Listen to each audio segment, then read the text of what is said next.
a very talented and charismatic professor SP shahi sir सम्मानित कर रहे हैं हमारे अतिथि वक्ता प्रोफेसर सुबीर दास सर को, who happen to be the supervisor of our Kumar Vishal sir.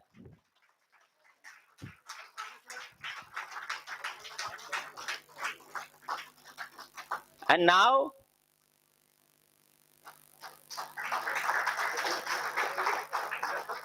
sir.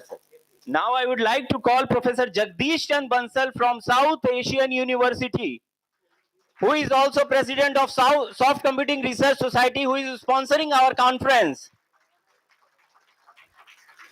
Professor Jagdish Chand Bansal, felicitated by Honorable Vice Chancellor Sir.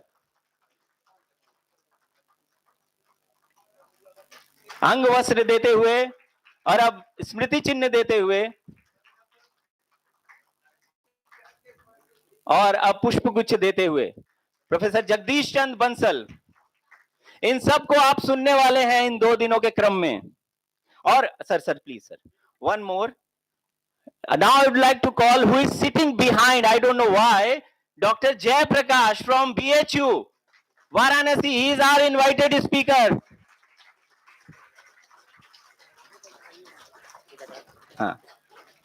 He will be felicitated by our Honorable Vice Chancellor Sir.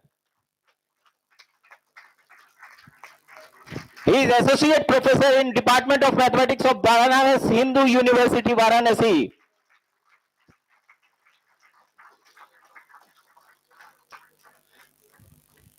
पुष्पगुच्छ देते हुए Jayaprakash sir को honourable vice chancellor sir.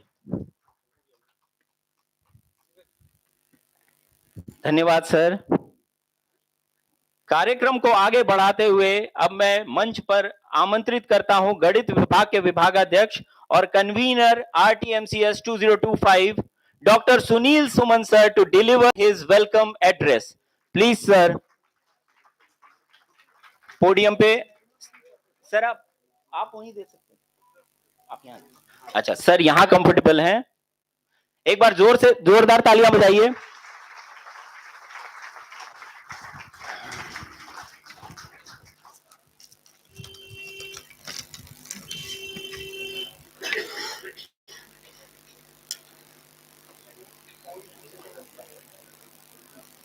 इस सभागार में मंचासीन हमारे मुख्य अतिथि प्रोफेसर गिरीश कुमार चौधरी जी, अध्यक्ष बिहार राज्य विश्वविद्यालय सेवा आयोग, मगध विश्वविद्यालय के वाइस चांसलर माननीय एसपी शाही जी, आज के keynote speaker professor Nikhil Pal ji, विशिष्ट अतिथि प्रोफेसर मोहम्मद इश्तियाक, पूर्व कुलपति मगध विश्वविद्यालय, Shri BRK Sinha, pro vice chancellor Magadh university, doctor BK Mangalam, registrar Magadh विश्वविद्यालय, professor SNP Jadav, dean science of Magadh विश्वविद्यालय, विभिन्न कॉलेज से आए प्रिंसिपल, रिसर्च स्कॉलर, स्टूडेंट और प्रेस मीडिया, आप सभी को इस सभागार में स्वागत करता हूं, अभिनंदन करता हूं, वंदन करता हूं. आप सभी का RTMSCS में हार्दिक स्वागत. हमें अत्यंत हर्ष के साथ आज यहाँ विभिन्न क्षेत्रों से जुड़े सम्मानित विशेषज्ञ, शोधकर्ता, प्रतिभागी बड़ी संख्या में उपस्थित हैं. आप सभी अपनी विशेष दृष्टि और अनुभव के साथ इस मंच को समृद्ध बना रहे हैं. आने वाले 2 दिनों में हम recent trends in mathematical and computational sciences पर विचार विमर्श करेंगे, नए विचारों का आदान प्रदान करेंगे, ऐसे संबंध बनाएंगे जो इस सम्मेलन के बाद भी हमारे कार्यों को दिशा देते रहेंगे. ऐसे आयोजन हमें याद दिलाते हैं कि विविध सोच और सामूहिक प्रयास से ही विकास संभव है.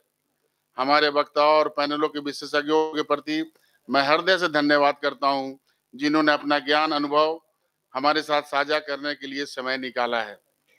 आप सभी प्रतिभागी को धन्यवाद जो यहाँ उपस्थित होकर इस सम्मेलन को सार्थक बना रहे हैं.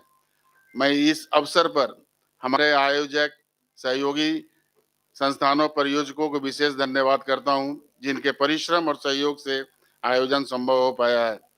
मैं आप सभी से आग्रह करता हूं, इस अवसर का पूर्ण लाभ उठाएं, चर्चाओं में भाग लें, प्रश्न पूछें, नए लोगों से मिलें और अपने विचार साझा करें। हम सब मिलकर इस सम्मेलन को प्रेरणादायक, उपयोगी और यादगार बना सकते हैं। इन सभी के साथ एक चीज और सर कष्ट कर आना तो, इसके पहले हम लोगों ने मैथमेटिकल डे बनाया था, तो ये हॉल बिल्कुल नंग धड़ंग था। उस समय हमने बच्चों से वादा किया था कि सर बच्चों अगले बार आओगे तो ये सुसज्जित सभागार तुमको मिलेगा, और ये सब चीज जो मिला हम लोग को, इसका योगदान सिर्फ और माननीय कुलपति जी को जाता है। एक बार जोर से ताली बजाइए। अक्सर इन्होंने, जब भी हम इनसे मिले, अक्सर इन्होंने हमेशा आगे बढ़ने के लिए और दूसरे यूनिवर्सिटीज में जो नया नया कार्यक्रम हो रहा है, नया तरीका से काम हो रहा है, उसे कंपेयर कर करके हम लोग को हमेशा आगे बढ़ने के लिए प्रेरणा दिए हैं। इसलिए मैं इनको कोटि कोटि धन्यवाद करता हूं। एक बार आप सभी का हार्दिक स्वागत। आशा है कि आने वाले समय में आपके लिए ज्ञानवर्धक, उत्साहपूर्ण रहेगा। Thank you. धन्यवाद सर, बहुत बहुत धन्यवाद। किसी भी सम्मेलन की आत्मा उसकी थीम या विषय होता है, और कहते हैं कि जब उद्देश्य या विषय स्पष्ट हो तो प्रयास अपने आप महान हो जाते हैं।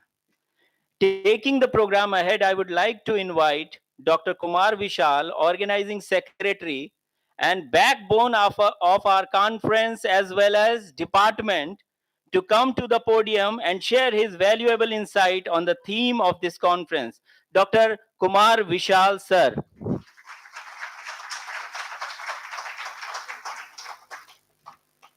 Thank you, sir. Good morning, respected dignitaries on and off the dais, distinguished resource persons, esteemed faculty members, and dear participants. It gives me immense joy to present the theme of our conference, that is recent trends in mathematical and computational sciences. Being as a student of mathematics, I strongly believe that one can find inspiration to foster meaningful interaction between their discipline and mathematics. Galileo once said, "Mathematics is the language with which God has written the universe." Today, that language has found a new voice: computation, the engine that translates ideas into reality. When these two forces come together, they do not just explain the world as it is, they help us reimagine the world as it could be. Now, why this theme and why now? Because we stand at a remarkable moment in history. Mathematics, the timeless study of pattern, logic, and structures, has always guided discovery. Computation, the art of transforming those patterns into algorithms and solutions, has become the driving force of progress in nearly every domain. Together, they are shaping breakthroughs that touch our lives in profound ways. We see it in the machine learning, the artificial intelligence, where mathematical theory underpins technology that are transforming industries. We see it in the optimization statistics, which help us model complex systems from climate to finance. We see it in the numerical methods, accelerating discoveries in physics, engineering, and medicine. And we see it in the most abstract areas of mathematics, that is algebra, geometry, topology, finding fresh relevance in data science, quantum computing, and beyond. Our theme, recent trends in mathematical and computational sciences, is about its convergence. It is about exploring trends not only as technical advances, but as bridges. Bridges between disciplines, between theory and practice, and between today's knowledge and tomorrow's breakthroughs. Conference is designed as a space where diverse voices can come together: theorists, applied scientists, computational experts, and young scholars, full of new ideas. Here we will not only showcase achievements but also ask bold questions. what challenges remains unsolved, and what new frontiers lie ahead, and what collaborations can take us there. Albert Einstein once remarked, pure mathematics is in its way the poetry of logical ideas. To this, I would add, computation is the rhythm that carries that poetry into action. The future, I believe, belongs to those who can imagine it, design it mathematically, and realize it computationally. So, as we begin this journey together, let us bring our curiosity, our creativity, and our collaborative spirit. Let us honor the tradition of mathematics, harness the power of computation, and kindle the inspiration that drives true discovery. I warmly welcome you all, and I look forward to the exciting discussions, collaborations, and inspirations that this theme will surely ignite. Thank you very much. Thank you Vishal sir for setting the tone of the day. अब समय है इस सम्मेलन की एक महत्वपूर्ण उपलब्धि, हमारे संगोष्ठी के स्मारिका के विमोचन का।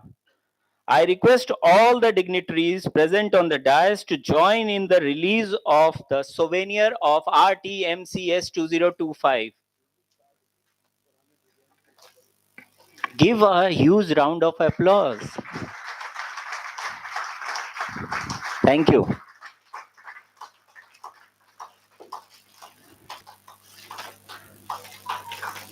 I request all the volunteers to help in the opening of the souvenir.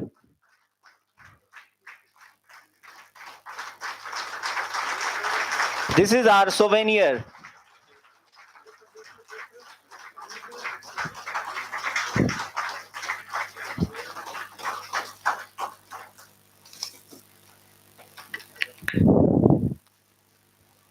धन्यवाद सर, आप सभी का धन्यवाद।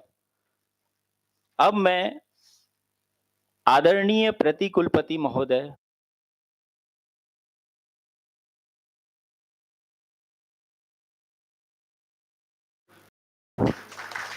समय अभाव है, इसीलिए मैं उनके बारे में बहुत ज्यादा नहीं बता रहा हूं, क्योंकि आप लोगों को ऑलरेडी पता है कि वो कितने शानदार व्यक्तित्व के धनी हैं।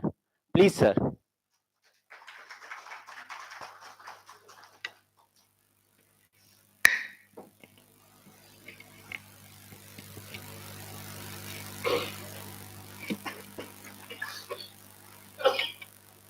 Thank you very much for providing this opportunity to stand here to address this very important conference. First of all, Namaskar, Pranam, good afternoon to all of you. Honorable Chief Guest, Professor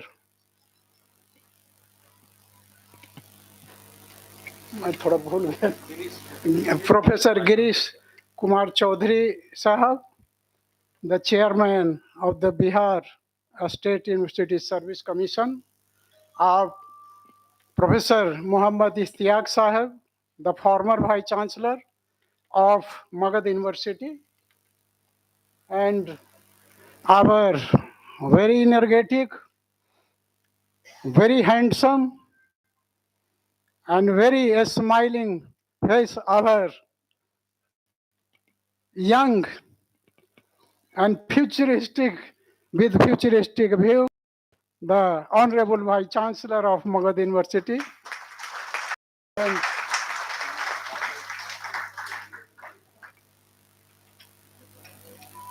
also, Weiberg, he is also very energetic and enthusiastic person. The Dean, Faculty of Science, Professor S.N.P. Dean ji, our Registrar, Dr. Mangalam ji, and Head of the Department of Mathematics, Dr. Sunil Kumar ji, and keynote speaker Professor Nikhil Ranjan Pal ji, and I met few persons, those who have been facilitated here also from BU. So I send my good wishes and greet them also. And my good message goes to all the audience present in this hall. So this is a very formal thing to address, and the topic of today's conference is very catchy, very important, and has future perspective.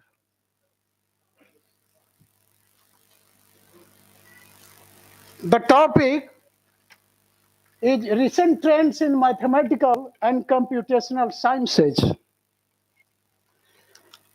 I have been the student of advanced mathematics up to school level, up to the matriculation level. I had physics, chemistry, advanced mathematics, but I forgot everything now. And mathematics, of course, I got very good marks in the board examination, but I felt that I cannot forward in future because mathematics is very complicated for me. So I changed my discipline. And I do not know how and who put me in the discipline of geography. So now onwards, I have been in geography as a geographer. So topic is, as I said, is very important, not only from the point of view of academic, but from social, economic, political, environmental perspective also. As I said, that I am not the expert of this mathematical and computational sciences, but I have some points to speak. There are two parts, the mathematical science and the computational science in this theme. What is mathematical science? I am not telling to the professors, those who are sitting, the research scholars, those students. I do not know whether I will be wrong or right, but whatever, it is up to you to decide. And I think if you can get some few things that will benefit your future through research and in academic life. Mathematical science, to me, is a broad field of science which encompasses pure mathematics, statistics, computer science, physics, which are primarily mathematical in nature. It also involves the study of a structure, a space, change and pattern, very much related to the field of geography, a space, time and change and pattern. This is the main domain of the geography subject. And why? That in geography also, we have mathematical and computational science in terms of application. Without this, geography cannot go beyond, because there are many calculations. There are many things to be calculated by utilizing the mathematical and computational systems to prepare the tools and techniques in geography. In practical application, its practical application is also in the field of engineering, medical sciences, in the medicines, finance, and social science and humanities too. The core and applied areas are pure mathematics like algebra, geometry, calculus as well as applied mathematics, which are very important and applied in different disciplines also. That is why mathematics and computational science does not remain the independent subject. It is totally the interdisciplinary subject now.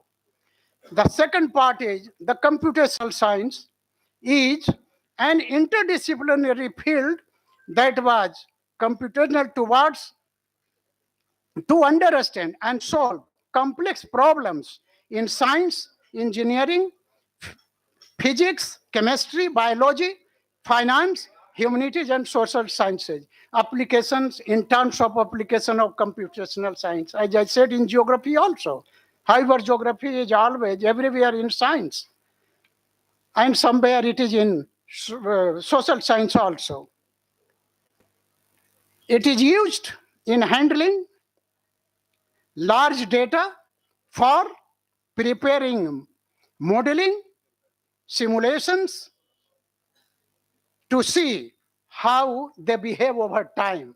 Now here there is a matter of geography. When we simulate the data and we try to know how the data behavior is there and how it changes over a given point of time. This is purely a point of geography towards change, turn. Both mathematical and computational sciences are used in preparing mathematical models, computer simulations, data analysis techniques to solve complex problems in science, engineering, medical sciences, social sciences, humanities, financial sector, commercial sector, communication, transportation systems, etc., and so on. So, therefore, key components of these two parts of this conference are the mathematical model, numerical method, computer simulations, data analysis. Both events in every step of life of everyone. How? I will cite one example. When a baby is born and it becomes of 1.5 years, the mother holds the finger of the baby in the courtyard of the home and she start teaching the baby, counting the steps. 1, 2, 3, 4. Move, move. Mathematics starts from there. Right from after the birth of the person. Everywhere. When you have to count, even in the bank you go, you get the money. And just after leaving the counter, everybody starts counting whether it is right quantity or something wrong. Mathematics is there. But we do not pay attention to such very fundamental elements of mathematics. So why I am telling mathematics plays a very significant role in all aspects of life, of everywhere in this world. Now, in academic sense, the students, the research scholars, even the professionals, the scientists, mathematicians, computer scientists, all are involved. But what for? They have, of course, challenges, but opportunities also. The opportunities for the scholars are to become the data scientists. Wherever they will become data scientists, they have to handle the data, manipulate the data, simulate the data, prepare the models, patterns, and find how does the data behave in practical sense. The scholars may also become and get the opportunity of quantitative analyst. They can become the quantitative analyst.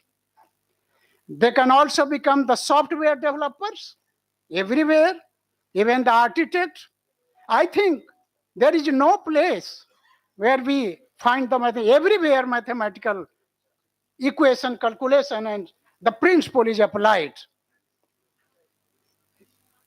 Also, researchers in academia or industry, they can find the opportunities. Financial engineers, the risk management.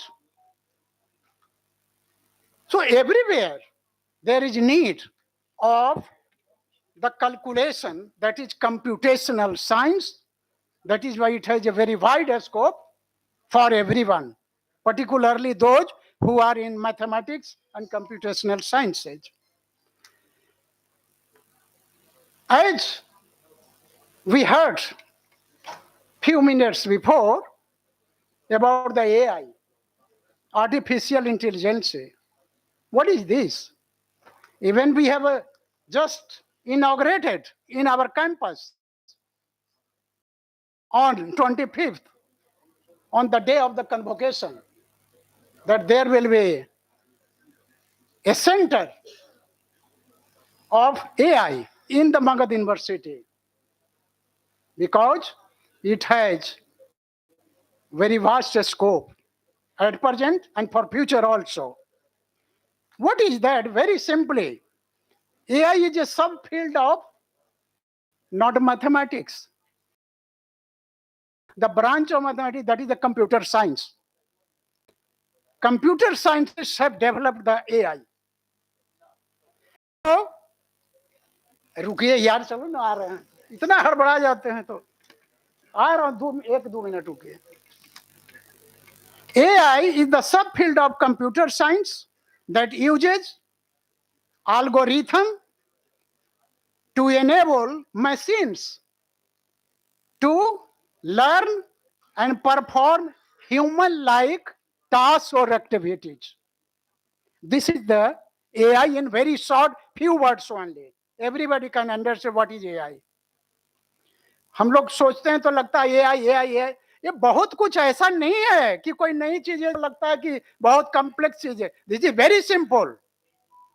Only thing is that we have to pay, we have to be attentive, we have to work in that. What is algorithm? A set of rules that must be followed to solve the particular problems in our society. ये artificial intelligence है.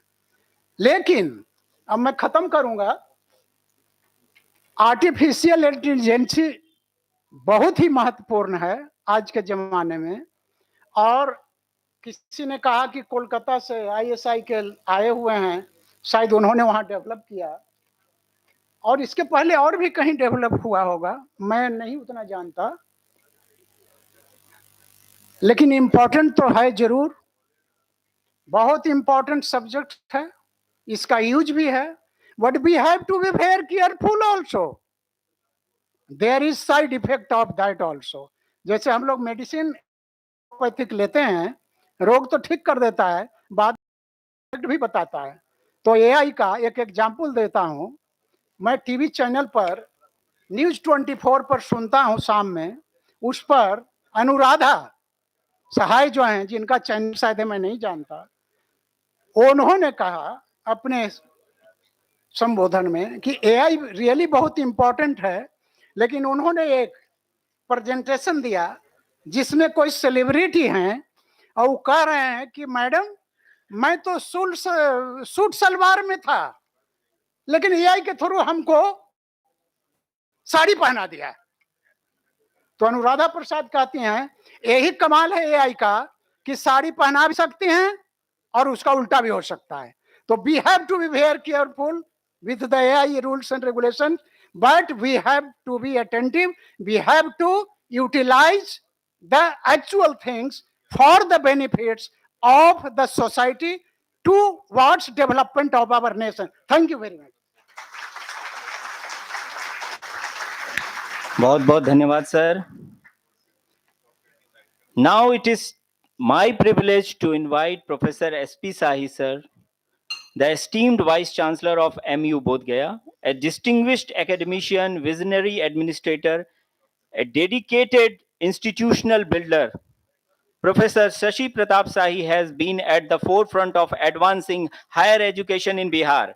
Under his dynamic leadership, MU has strengthened its academic standards, expanded research initiatives like this conference, and fostered an environment that inspired motivation and excellence. His unwavering commitment constitutes to guide university towards new milestones. We are honored to have him to deliver the presidential address. Please welcome Professor Shashi Pratap Sahi sir.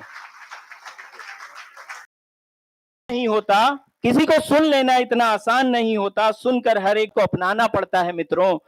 इतनी आसानी से ये stage किसी पर मेहरबान नहीं होता।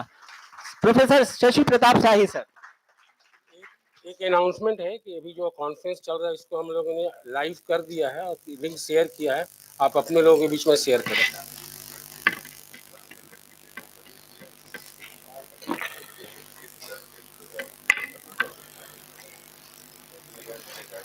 आज इस कार्यक्रम के चीफ गेस्ट हम लोग के अभिभावक, बिहार राज्य विश्वविद्यालय सेवा आयोग के चेयरमैन प्रोफेसर गिरीश कुमार चौधरी जी,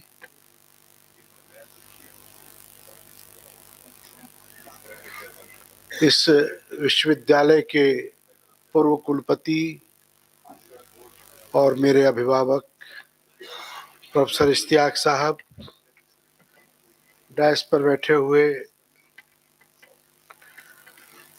प्रोफेसर निखिल रंजन पाल साहब, विभागाध्यक्ष सुमन जी, हमारे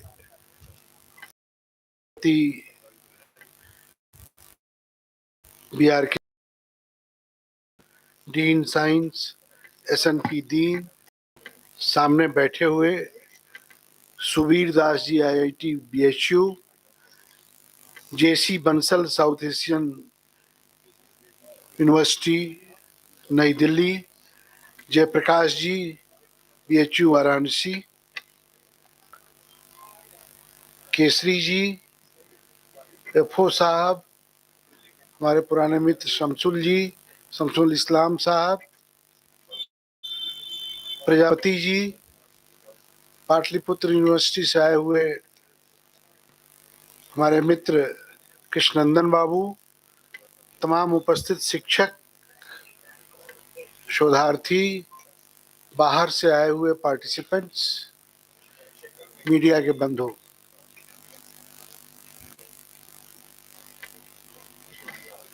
बहुत दिनों के बाद बहुत प्रेशर करने, तिवारी जी आपका नाम नहीं लिया, हमारे मित्र CCTC हमारे तिवारी जी, हम लोग 3.25 साल पहले यहाँ आए तो हम लोगों ने काम किया, काम करते करते कारवा बहुत आगे बढ़ गया, लेकिन उसमें मैथमेटिक्स डिपार्टमेंट की साझेदारी दिखने में मिल नहीं रही थी, लेकिन आज सुखद संजोग हो रहा है नंबर 1 हो गया और मुझे भी इस डेवलपमेंट की जानकारी नहीं थी, आप लोगों ने कराया हमसे, मैं तैयार था। और मैथमेटिक्स डिपार्टमेंट ही क्या, कोई भी विभाग आता है तो जहां विकास की बात होती है मैं अड़ंगा लगाने का काम नहीं करता।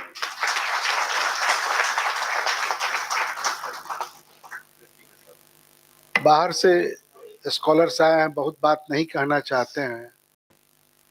इस विश्वविद्यालय का बहुत नाम था,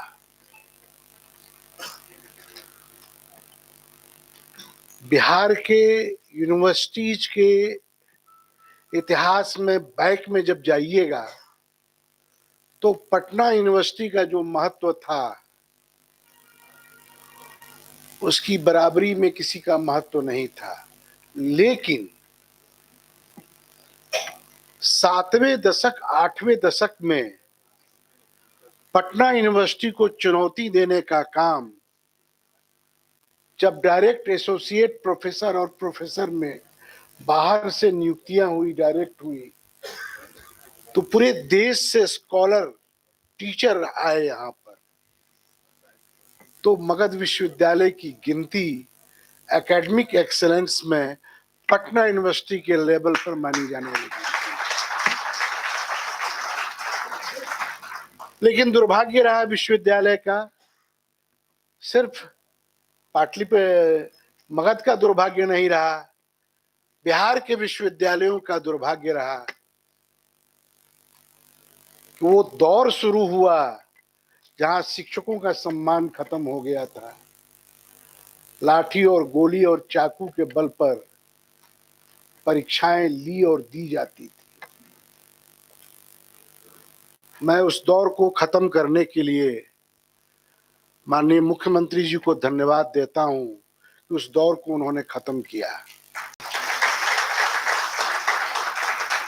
बहुत कुछ हुआ, लेकिन सर जब वाइस चांसलर थे, इश्तियाक सर, तो उन्होंने नैक कराया। परिणाम चाहे जो भी रहा हो, मैं उसमें नहीं जाऊंगा, सी परिणाम था, लेकिन उसके लिए दोषी नहीं थे। सर के हिम्मत को मैं दाद देता हूं कि सर को तंग करने वाले लोग ज्यादा थे, लेकिन सर ने कराया। अलग बात रही कि लोगों का कोऑपरेशन नहीं मिला, लेकिन सर के बाद नए गया ही नहीं। सर जहां आप छोड़ करके आए थे एनुअल रिपोर्ट, जो ग्रेडिंग आप करा के आए थे, आपके अधूरे काम को 9 साल का काम, मैं शिक्षकों से, हेड से, केसरी जी बैठे हुए हैं, हेड से कहता था कि रिपोर्ट दीजिए, क्या एक्टिविटी, नहीं मिल रहा है, नहीं मिल रहा है। लेकिन जब मैंने कठोरता से एक्शन लेना शुरू किया तो नए शिक्षकों ने कमाल किया और 9 साल का एनुअल रिपोर्ट नैक को हम लोगों ने अपलोड कर दिया। और पिछले सितंबर से हम इंतजार कर रहे हैं कि नैक का नया फ्रेमवर्क आए, हम उसका सामना करें। हम लोगों ने तैयारी कर ली है सर, डिपार्टमेंट को सही कर रहे हैं, लाइब्रेरी को सही कर रहे हैं, जहां आप छोड़े थे सर, लाइब्रेरी को सही कर रहे हैं। परीक्षाओं का कितना दुखद स्थिति था यार, किसी से छुपा हुआ नहीं था। कैंपस में बच्चे आते थे, दलाल उन्हें पकड़ के ले जा करके पैसे वसूलते थे डिग्रियां लेकर के। लेकिन सर हम लोगों ने 3 साल के अंदर 5 लाख डिग्रियों को बच्चों को दिया है। और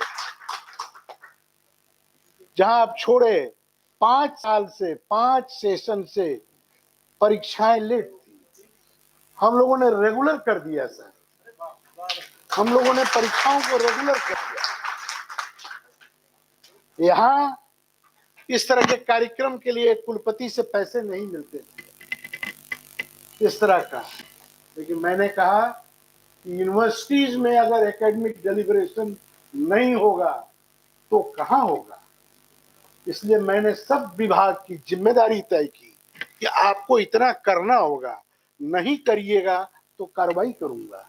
परिणाम सामने है, हम लोगों ने 400 के आसपास इस तरह के national, international, special lecture, faculty development, student development, बाहर से कोई भी आया उसको हम लोगों ने बुलवाया। एकेडमिक एक्सीलेंस का काम विश्वविद्यालय में हुआ।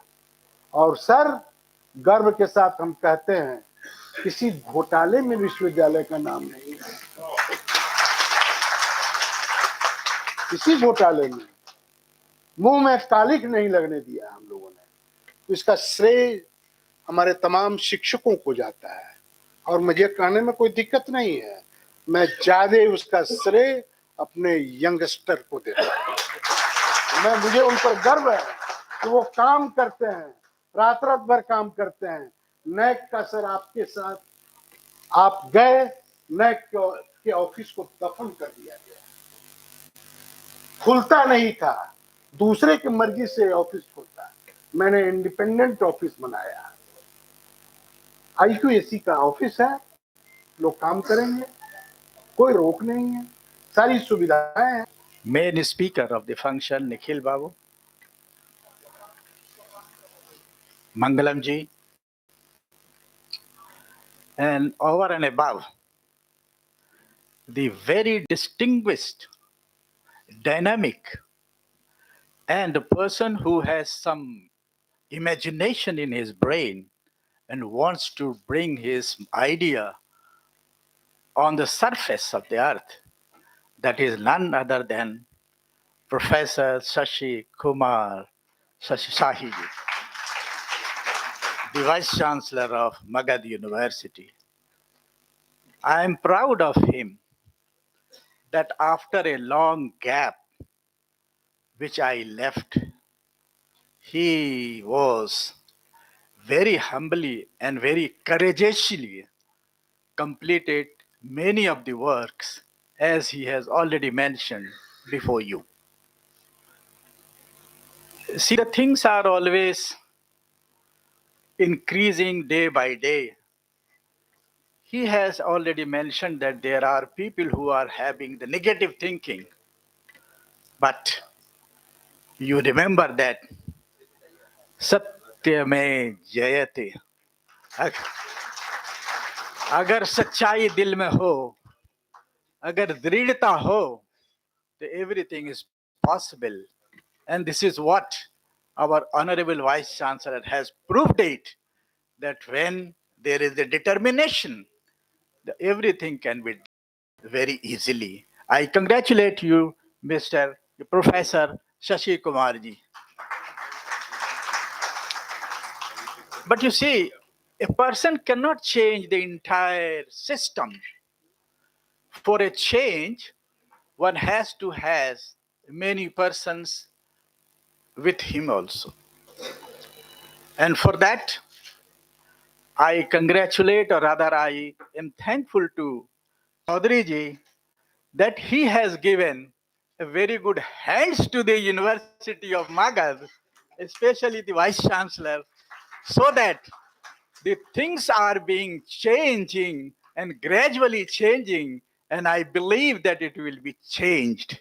And the credit goes to our Honorable Chaudhary Saab, who has provided talented new teachers to the University of Magad. So I once again thank you, sir. You see, the topic is, as our Honorable Vice Chancellor has explained, that it is out of our touch. Mathematical, but let me accept it, that without mathematics you cannot live in the world. Everything has mathematics. Many philosophers have also explained this, that if you do not know mathematics, you cannot live in the world. Everything is mathematics. Today, we talk about a stock exchange. Today, we talk about growth.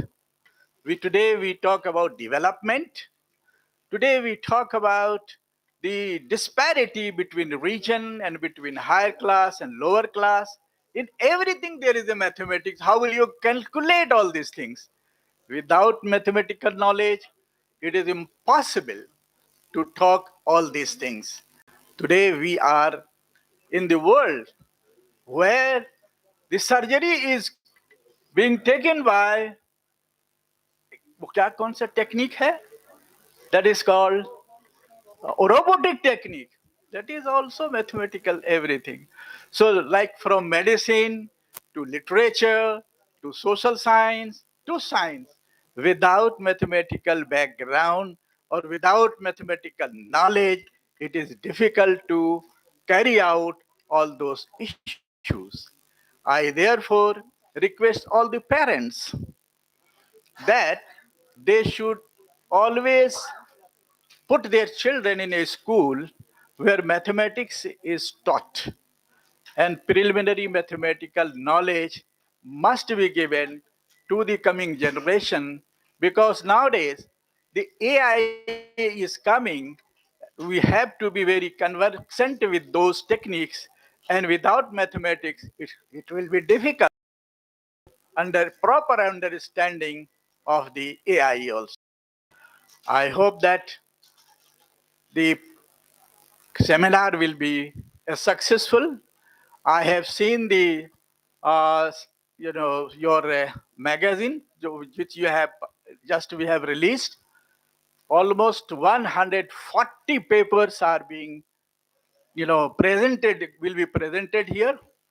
I hope that all these presentation will be a great help to the new scholars, and there will be a great and very valuable discussion on this. And I wish that all the presentation will be helpful to each and everyone. My best wishes to the head of the department, to Mr. Tiwari ji, or Professor Tiwari ji, that he has organized a wonderful seminar, and I wish all the best and very successful to this conference. Thank you very much. Thank you very much, sir. You have very beautifully summed up all the things together.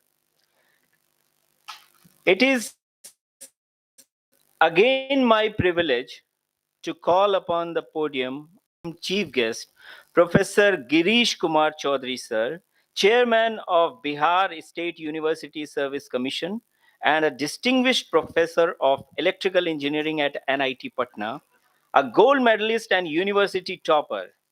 He has served in esteemed institutions including All India Radio and VSNL before dedicating himself fully to the academics. With a PhD from Patna University, he has an impressive record of research publications, PhD supervision, and the distinction of obtaining, and please mark this, obtaining the first patent of NIT Patna. Please give him a big round of applause for this. First patent of NIT Patna. He has also held several key administrative positions, including Vice Chancellor of Patna University and Pro Vice Chancellor of Patliputra University. We are extremely honored to have such an accomplished leader with us as chief guest. With huge round of applause, please welcome our chief guest, Professor Girish Kumar Chaudhary, sir.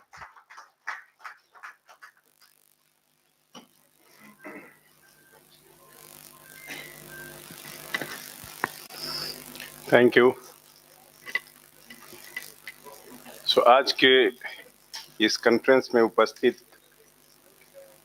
हमारे senior, या कहें कि यहाँ पर जितने भी present हैं, सबसे बुजुर्ग इस विश्वविद्यालय के पूर्व कुलपति प्रोफेसर मोहम्मद इश्तियाक साहब, इस मगध यूनिवर्सिटी के माननीय कुलपति प्रोफेसर एस.पी. शाही साहब, निखिल बाबू प्रेजेंट हैं यहाँ पर की नोट स्पीकर के लिए, dean social science, head of the department of mathematics, registrar professor Mangalam,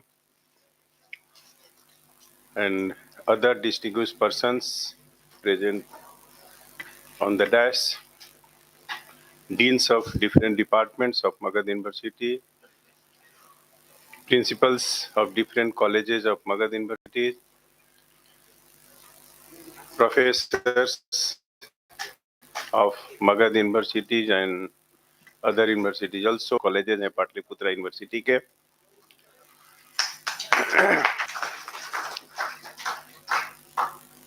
media बंधु, ladies and gentleman, first of all हम धन्यवाद देना चाहेंगे आपके कुलपति महोदय का कि जिन्होंने इस कॉन्फ्रेंस में हमें निमंत्रण दिया और आप लोगों के सामने बोलने के लिए कुछ मौका दिया। सर ने ठीक ही कहा कि इतने अच्छे भाषण के बाद क्या बोला जाए, स्वाभाविक है, बहुत ही अच्छे ओरेटर हैं और इनको पहले बोलने का मतलब है कि आपके पास कुछ रह नहीं जाता है। और ऐसे भी जानते हैं कि हम इंजीनियरिंग के आदमी हैं, हम लोग भाषण देने से थोड़ा सा पीछे रहते हैं। हम लोग चाहते हैं टू द पॉइंट आउटपुट, जो बोले उसका आउटकम आए। और सोशल साइंस और ह्यूमैनिटीज वाले हैं, बहुत कुछ एडजेक्टिव लगा करके इस तरह से बोलते हैं कि सब लोग बहुत खुश हो जाते हैं, समराइज हो जाते हैं। हम जब वाइस चांसलर थे पटना यूनिवर्सिटी में, तो यदा कदा मीटिंग हम लोग की हुआ करती थी राजभवन में। हर मीटिंग में चिंता का विषय बन जाता था कि मगध यूनिवर्सिटी और छपरा यूनिवर्सिटी की जो स्थिति है, बच्चे का जो सेशन है, कैसे सुधरे। सरकार भी एकदम त्रस्त थी कि आखिर मगध यूनिवर्सिटी या खासकर छपरा यूनिवर्सिटी भी इस बच्चों का 5-5 साल 6-6 साल पीछे सेशन होना, ये बहुत ही दुखद बात। जो भी घटनाएं घटित हुई मगध यूनिवर्सिटी में, आए दिन अखबारों में आता रहता था, सुर्खियों में रहता था, यहाँ ये हुई, वाइस चांसलर के साथ ये हुआ, तो रजिस्ट्रार ने ये किया, भांति भांति के चीजें सुनने में आती रहती थी। मीटिंग में डिस्कशन होता था, जो भी वाइस चांसलर थे उनको क्लास लगता था, फिर भी कहीं सुधार नहीं होता था। इन्होंने बहुत अच्छे तरह से बताया कि कैसे कैसे इन्होंने काम किया। स्वाभाविक है कि आप लोग खुशनसीब हैं कि इस परिस्थिति में ऐसे आपको कुलपति मिले जो कि सबको मिला जुला करके चलें। उन्होंने पॉजिटिव निगेटिव दोनों की बातें की। स्वाभाविक है, कोई भी काम करता है तो कुछ उसके पॉजिटिव थिंग्स होते हैं, कुछ निगेटिव पार्ट होता है। कुछ हम शिक्षक हैं, निगेटिव पर ज़्यादा ध्यान देते हैं कि भाई चांसलर ये कर रहे हैं, वो कर रहे हैं, पॉजिटिव को छोड़ करके आगे बढ़ते हैं। लेकिन जो हम सुन रहे थे, इन्होंने भाषण दे रहा था, हमको लगा कि जो भी बोले ये करीब करीब 99%, 1% हम नहीं बोलेंगे क्योंकि सोशल साइंस के आदमी हैं, कुछ झूठ भी बोले होंगे, लेकिन 99% ये जो उन्होंने कहा ये सही है। बात है कि जो इन्होंने किया, इन कॉलेज के लिए किया या यहाँ के लिए किया। एक चीज मैं इनसे आग्रह करना चाहूंगा इस यूनिवर्सिटी के लिए, कि इन्होंने कहा कि 3 साल में जो भी काम किए हैं, बहुत कुछ काम इन्होंने किया, उसको एक समराइज करके, एक रिफ्लेक्शन करके कोई मैगजीन निकालें कि ये काम हुआ, ये काम नहीं हुआ, और उस पर क्या आगे काम होना है, ताकि जो अगले वाइस चांसलर आए तो सर्टेन में बंधे रहे एक फ्लो चार्ट में कि नहीं, हमको इसके साथ साथ ये काम भी करना है, तो आपका यूनिवर्सिटी आगे बढ़ेगा। नहीं तो अदरवाइज फिर हम कहीं भी जाते हैं, आप लोग साइंस के आदमी हैं, किसी भी आदमी का, विलेज का, सोसाइटी का, इंस्टीट्यूशन का जो फेट होता है साइनोसाइडल वेव की तरह चलता है। कभी फेट अच्छा होता है, मैक्सिमम पर जाता है, मैक्सिमम पर जब जाता है तो आपके साथ सामने अहंकार हो जाता है, भूल जाते हैं, फिर धीरे धीरे डाउन होता है, जीरो होता है, और जीरो के बाद निगेटिव की तरफ जाता है, और निगेटिव में जब मैक्सिमम होता है तब आपको याद पड़ता है कि अरे हम कहाँ से कहाँ गिर गए, फिर शुरुआत होता है। तो इस साइनोसाइडल वेव के अनुसार जो है कोई भी सोसाइटी, स्टेट, देश सब चलता है। तो अगर मैगजीन निकालते हैं, उसमें अपना फ्यूचर प्लान हैं, तो आगे वाले जो भी वाइस चांसलर आएंगे उनके लिए एक गाइडलाइन भी रहेगा, यूनिवर्सिटी आगे बढ़ता रहेगा। एक चीज इन्होंने नहीं कहा, बहुत अच्छा इन्होंने कन्वोकेशन कराया, लोग आए, लेकिन क्यों इन्होंने कन्वोकेशन कराया इसकी चर्चा इन्होंने नहीं किया। एक मिनट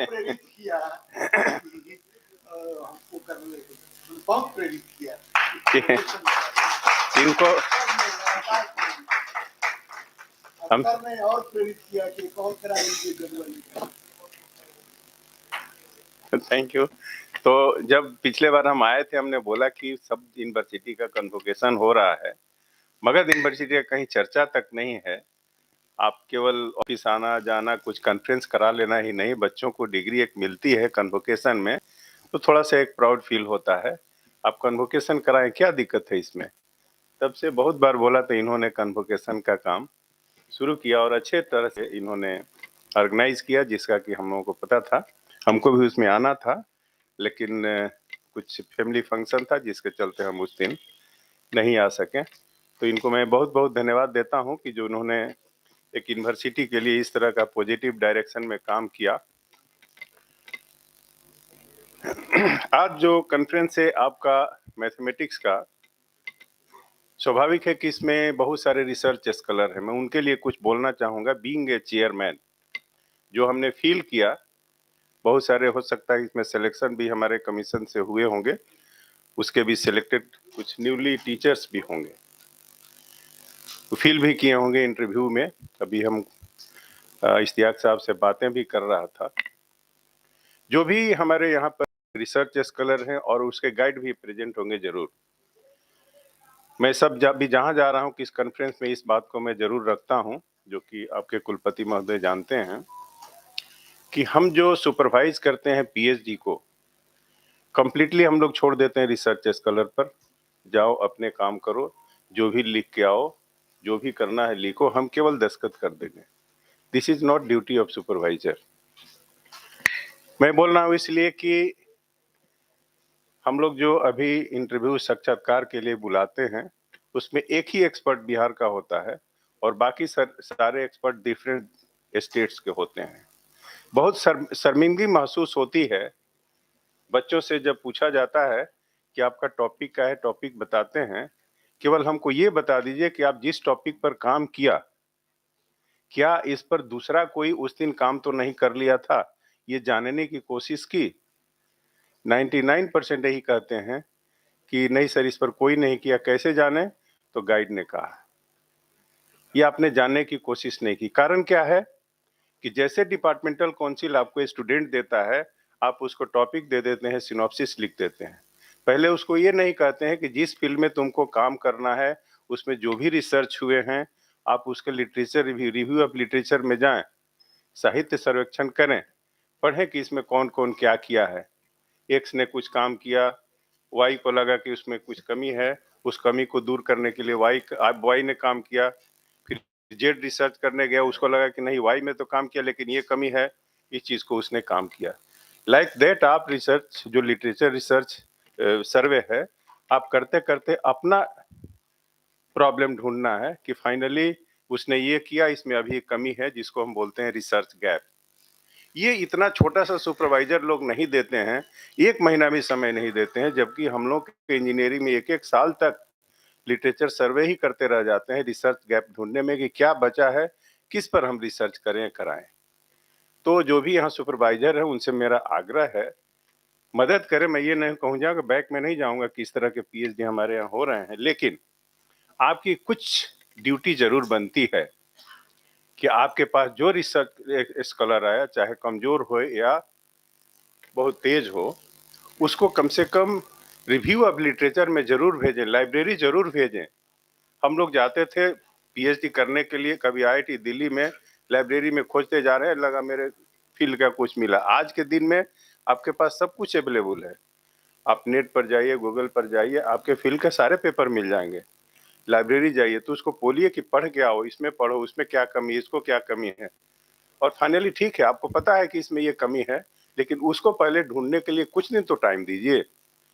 जब वो उतना पढ़ के बाद रिसर्च गैप खोज लेगा, टॉपिक फाइनल कर लेगा, इसके बाद वो इस पोजीशन में होगा कि अपने से वो सिनॉप्सिस लिख सकता है।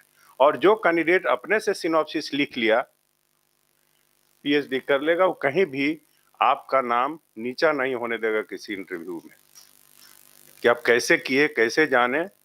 आप फाइनल कंक्लूड करते हैं पीएचडी को, ये भी बताइए कि ठीक है, तुमने कंक्लूजन किया, उसने ये किया, आपने ये किया, जो कि दूसरे से डेल्टा से भी कम हम कहें कि मेरा उसमें कंट्रीब्यूशन डेल्टा है। हम लोग ये पूछते हैं कि आपने क्या डेल्टा ऐड ऑन किया आपके फाइंडिंग्स में कि यूनिवर्सिटी ने आपको डॉक्टर की डिग्री दे दी। वही चीज पूछ रहे हैं, अपना कंक्लूजन क्या है। लेकिन ये ऐड कर दिया कि क्यों आपको डॉक्टर की डिग्री दे दी, आपने क्या किया, लड़के वहां नहीं बता पाते हैं। जो आपने काम किया, किसी रिसर्च पेपर में पब्लिश किया कि नहीं, किस तरह का पेपर है, जर्नल है, नहीं पता। लड़के चाहते हैं कि हमको 2 पेपर पब्लिश करना है, किसी भी लोकल जर्नल में पब्लिश करा लें। आप सुपरवाइजर हैं, या सुपरवाइजर की ड्यूटी बनती है कि इस बच्चे का जो वर्क हुआ है, जो रिसर्च हुआ है, किस लेवल का हुआ है, उसका जो पेपर किस लेवल के जर्नल में पहले जाना चाहिए। और बहुत अच्छा इंटरनेशनल जर्नल में, अच्छे जर्नल में भेजिए। रिजेक्ट होता है तो नीचे जाइए, इस तरह से भेजिए। तो उसके क्वालिटी को, उसके लेवल को आप जज कर सकते हैं। अच्छे जर्नल में प्रकाशित होंगे तो आपका भी नाम होगा। तो पटना यूनिवर्सिटी में मैं था, खास करके सोशल साइंस ह्यूमैनिटीज में, जो बच्चों रिसर्च स्कॉलर का पेपर जो पब्लिश होता है उसमें गाइड का नाम नहीं होता है। क्यों भाई? तो पता नहीं इसमें क्या लिख दिया, मेरा शिकायत होगा। तो what for you are supervisor? Supervisor की जरूरत क्या है जब बच्चा अपने से सब कुछ कर लेगा? सुपरवाइजर कोई ड्यूटी है, कोई बच्चा पेपर लिखता है, गाइड करें क्या कमी है, क्या इसमें, उसको गाइड करके फाइनल शेप में दें और डिसाइड आप डिसीजन लें कि नहीं इसको इस जर्नल में जाने लायक तुम्हारा है। हो सकता है उसको पता भी नहीं हो कितने तरह का जर्नल्स है आपके फैकल्टी में। तो ये हमारे जो सुपरवाइजर हैं इनकी बहुत ही अहम भूमिका है रिसर्च में। आप लोग थोड़ा सा अपने आप को ऊपर लेकर के आए। ठीक है, कभी कभी कुछ ऐसे भी शिक्षक हैं जो कमजोर हैं, जो पीएचडी नहीं करा सकते हैं। उनके लिए भी हम कहते हैं कि जो आता है जो टॉपिक लेके आता है उसको इतना तो कह सकते हैं इस टॉपिक से रिलेटेड तुम जर्नल पढ़ के आओ, हम ही को बताओ कि इसमें कौन क्या किया, कौन क्या, किसने क्या लिखा है और इसमें कमी है। वो लड़का खुद आपको बताएगा। तो हमारे कुछ सुपरवाइजर ऐसे हैं जो अपने को इंफीरियर फील कर रहे हैं। हम चूंकि मेरा टीचिंग में हो गया है, हमको पीएचडी कराना है, हम पीएचडी नहीं करा सकते हैं, ऐसा महसूस नहीं करें। थोड़ा मोड़ा आप भी पढ़ाई करें, तभी जाकर के ये होगा। अदरवाइज सिंपल कि आई एम टीचर। और जहाँ तक शिक्षक का वेतन का सवाल है, आपको सबसे हाईएस्ट सैलरी मिल रहा है। एक प्रोफेसर को 3 लाख 3.5 लाख सैलरी मिल रहे है, और क्या चाहिए आपको? अब हमको 3.5 लाख सैलरी मिली, आते हैं क्लास में 1 घंटा गप किए, लड़के नहीं आए चले दिए, नहीं चले आए तो कुछ तो रिसर्च तो कीजिए, कुछ तो पढ़िए। आपके पास बहुत सारे सुविधाएं हैं, अपने डिपार्टमेंट में बैठिए तो कोई लड़का आएगा तो कुछ पूछेगा। तो लड़का नहीं है इसीलिए हम घर चले गए। मतलब जस्ट लाइक कि एक जो है स्टैंड बाई कोई हमको नौकरी है और हम चले गए। हालांकि हमको ये नहीं बोलना चाहिए, लेकिन मैं इसलिए बोल रहा हूँ कि स्टेट लेवल में जहां पर आपके कैंडिडेट्स इंटरव्यू देते हैं, वहां पर ये चर्चा होती है कि इस तरह के बिहार में रिसर्च पेपर आ रहे हैं, इस तरह का मतलब पीएचडी प्रोड्यूस हो रहे हैं। तो कॉन्फ्रेंस मैथमेटिक्स का है, स्वाभाविक है एक्सचेंज ऑफ नॉलेज इसमें होगा, एक दूसरे लोग जानेंगे, सीखेंगे। हम चूंकि इंजीनियरिंग बैकग्राउंड के हैं, जब हम मैथमेटिक्स पढ़ते थे, अलजेब्रा, कैलकुलस, तो लगता था क्या पढ़ रहे हैं। अच्छे नंबर के लिए, एक प्रोविजी साहब बोल भी रहे हैं बहुत अच्छे नंबर आए, तो क्या हम लोग मैथमेटिक्स में अच्छे नंबर के लिए पढ़ते हैं? क्यों पढ़ते हैं? अलजेब्रा पढ़ के, कैलकुलस पढ़ के करेंगे क्या? बाकी सब तो लग रहा है फिजिक्स पढ़ रहे हैं, केमिस्ट्री पढ़ रहे हैं, उसमें कुछ केमिकल रिएक्शन कर रहे हैं तो कुछ हमको आउटपुट मिल रहा है। मैथमेटिक्स में क्या मिल रहा है? लेकिन आपको इन्होंने ये बोला कि इंटरडिसिप्लिनरी मैथमेटिक्स है। ये इंटरडिसिप्लिनरी नहीं है, ये पूरे आपको इंजीनियरिंग साइंस का फाउंडेशन है। किसी भी बिल्डिंग का फाउंडेशन अगर मजबूत है तभी उस पर बिल्डिंग खड़ा हो सकता है। विदाउट मैथमेटिक्स कोई भी रिसर्च हम साइंस और इंजीनियरिंग में नहीं कर सकते हैं। जिस चीज पर भी आपको रिसर्च करना है, पहले आपको उसका एल्गोरिथम लिखना होगा, मैथमेटिकल मॉडल बनाना होगा। मैथमेटिकल मॉडल जब तक आप नहीं बनेगा तब तक आगे नहीं बढ़ सकते, और मैथमेटिकल मॉडल तक पहुंचने के लिए आपको मैथमेटिक्स आना बहुत जरूरी है। तो कभी यहाँ स्टूडेंट जो पीजी करते हैं उनसे भी पूछा जाता है मैथमेटिक्स, उसको भी नहीं पता है कि हम पढ़ रहे हैं मैथमेटिक्स अच्छे नंबर के लिए, 80% 70% नंबर आ जाए तो हम पढ़ के किए क्या? नहीं, आपने जो भी रिसर्च किया, जो भी आप देते हैं सोसाइटी को, आपके रिसर्च को साइंस और इंजीनियरिंग यूटिलाइज करता है। आप जो कहते हैं कि दुनिया मेरी मुट्ठी में है, अभी मोबाइल है, सारा इंजीनियरिंग है उसमें। इसमें ऐसा नहीं, आप ही की देन है, फाउंडेशन आपका है, तभी वो आगे बढ़ा है। कहीं भी बिना इंजीनियरिंग के कोई उपाय नहीं है, और बिना मैथमेटिक्स को इंजीनियरिंग कुछ हो नहीं सकता है। आप यहाँ खड़े हैं, हर तरह का इंजीनियरिंग है, इलेक्ट्रिकल है, इलेक्ट्रॉनिक्स है, बिल्डिंग है, मैकेनिकल सिस्टम, एवरीवेयर जहाँ भी जो भी है, आज जो मूवमेंट है वर्ल्ड में, ये सब का फाउंडेशन में आप मैथमेटिशियन हैं। आप जो रिसर्च करते हैं, आपका जो आउटपुट होता है, जो आपका पेपर पब्लिश होता है, उसको कहीं ना कहीं उसका यूटिलाइजेशन होता है। और इसीलिए मैं कहता हूं कि आप जो भी रिसर्च कर रहे हैं अच्छे जर्नल में प्रकाशित करने की कोशिश करें। आपका बहुत अच्छा काम हुआ, आप लोकल जर्नल में दे दिए, उसको कोई पढ़ेगा ही नहीं, यूटिलाइजेशन नहीं होगा। कभी कभी हम लोग यही पूछते हैं कि साइटेशन क्या होता है। आपने जो पेपर लिखे नाम नहीं सुने, एच इंडेक्स क्या है नाम नहीं सुने। आदमी इतना तो जो रिसर्च मेथोडोलॉजी है उसमें थोड़ा अच्छी तरह बच्चे जाने तो। अब पीएचडी किया है, पेपर कितने हैं? 20। साइटेशन क्या होता है नहीं पता है। अभी कितना मैंने हास्यास्पद चीज है कि आपके पास इतने पेपर है, आपका पेपर का साइटेशन है कि नहीं, एच इंडेक्स है कि नहीं, कोई आपने रिसर्च किया, दूसरा कोई पढ़ रहा है कि नहीं, कि अपने रिसर्च में आपका उसमें रेफरेंस देता है कि नहीं। आपको सर बता दूं कि रेफरेंस और बिब्लियोग्राफी इसमें भी डिफरेंस नहीं है। हमारे यहाँ जो 100 मार्क्स का जो रिसर्च पेपर लोग जमा करते हैं उसके इवेल्युएशन होता है एक्सपर्ट द्वारा। सोशल साइंस और ह्यूमैनिटीज की बात मैं करूं, एक पूरा कैलकुलेशन लिख दिए, बक्सर का हिस्ट्री इतना से इतना तक, और नीचे में 20 ठो रेफरेंस दे दिए। उस रेफरेंस का टेक्स्ट में कहीं जिक्र नहीं है। It is not reference, it is bibliography. Reference नहीं है, वो कहते हैं नीचे दिए हुए कि 10 का आप 1000 रेफरेंस दे दिए, जब इसे कोई समझ नहीं है तो। रेफरेंस का मतलब it should be referred somewhere. तो वहां से कुछ उसमें एक्सपर्ट हमारे बाहर के रहते हैं, 0 दे देते हैं नंबर कि ये कोई रिसर्च पेपर नहीं है। तब वहां लड़के जाते हैं कोर्ट में कि मेरा तो पेपर इसमें है, इसमें 0 मिल गया। यहाँ तक आ गया, आप लोगों ने इसमें क्लेम किया कि जब मेरा इस पेपर में कौन यूजीसी केयर लिस्ट होता है पब्लिश हो गया, who is commission to evaluate my research paper. UGC खुद उससे परेशान है। 2019 में एक चिट्ठी निकाला कि हमारे जितने भी लिस्टेड जर्नल्स के रिसर्च पेपर हैं, अगर उसमें कोई सिलेक्शन के लिए, प्रमोशन के लिए अगर मार्क्स देते हैं तो विदाउट इवोल्यूशन उसमें मार्क्स नहीं दें। इतना बैरियर लगाया। फिर हम लोगों ने इवोल्यूशन कराना शुरू किया, कोर्ट भी चल रहा है, बहुत सारे मामले के हमको 0 कर दे दिया गया। अभी 2025 में यूजीसी ने एक चिट्ठी निकाली, आप लोगों ने देखा होगा, ये सबको जानना चाहिए जो भी सुपरवाइजर है रिसर्चर को। उसको लिखना पड़ा कि हमारा कोई भी अब यूजीसी केयर लिस्ट जर्नल नहीं है, कोई लिस्टेड नहीं है। कारण हम और आप हैं। जो रिसर्च पेपर पब्लिश हो रहा है, बच्चे क्या कर रहे हैं हम बता नहीं रहे हैं कि रेफरेंस क्या है, बिब्लियोग्राफी क्या है, साइटेशन क्या है, एच इंडेक्स क्या है, कुछ नहीं बताते हैं। तो हम लोग को ही पढ़ना होगा, और पढ़ने के लिए आज के दिन में सारी सुविधाएं आपके पास है। हम लोग के समय कोई सुविधा नहीं था, डिफरेंट लाइब्रेरी में भटकते रहते थे रिसर्च पेपर खोजने के लिए। और इसमें जितने जो शिक्षक हैं और जो रिसर्च स्कॉलर हैं, जो शिक्षक बनने के लिए कोशिश आतुर हैं, सबके लिए मैं बोलूंगा, हम लोग जो पढ़ते थे, टीचर आते थे, नोट्स लेके आते थे, लिखते थे, कभी पन्ना गिर भी, फोटो रखे रहते थे, पढ़ाते थे। आज के दिन में वो नोट्स नहीं चलेगा। आप जैसे पढ़ाना शुरू करें, जरा सा मिस्टेक आपसे हुआ, बच्चा तुरंत कहेगा मोबाइल में नहीं नहीं सर इसमें ऐसे है।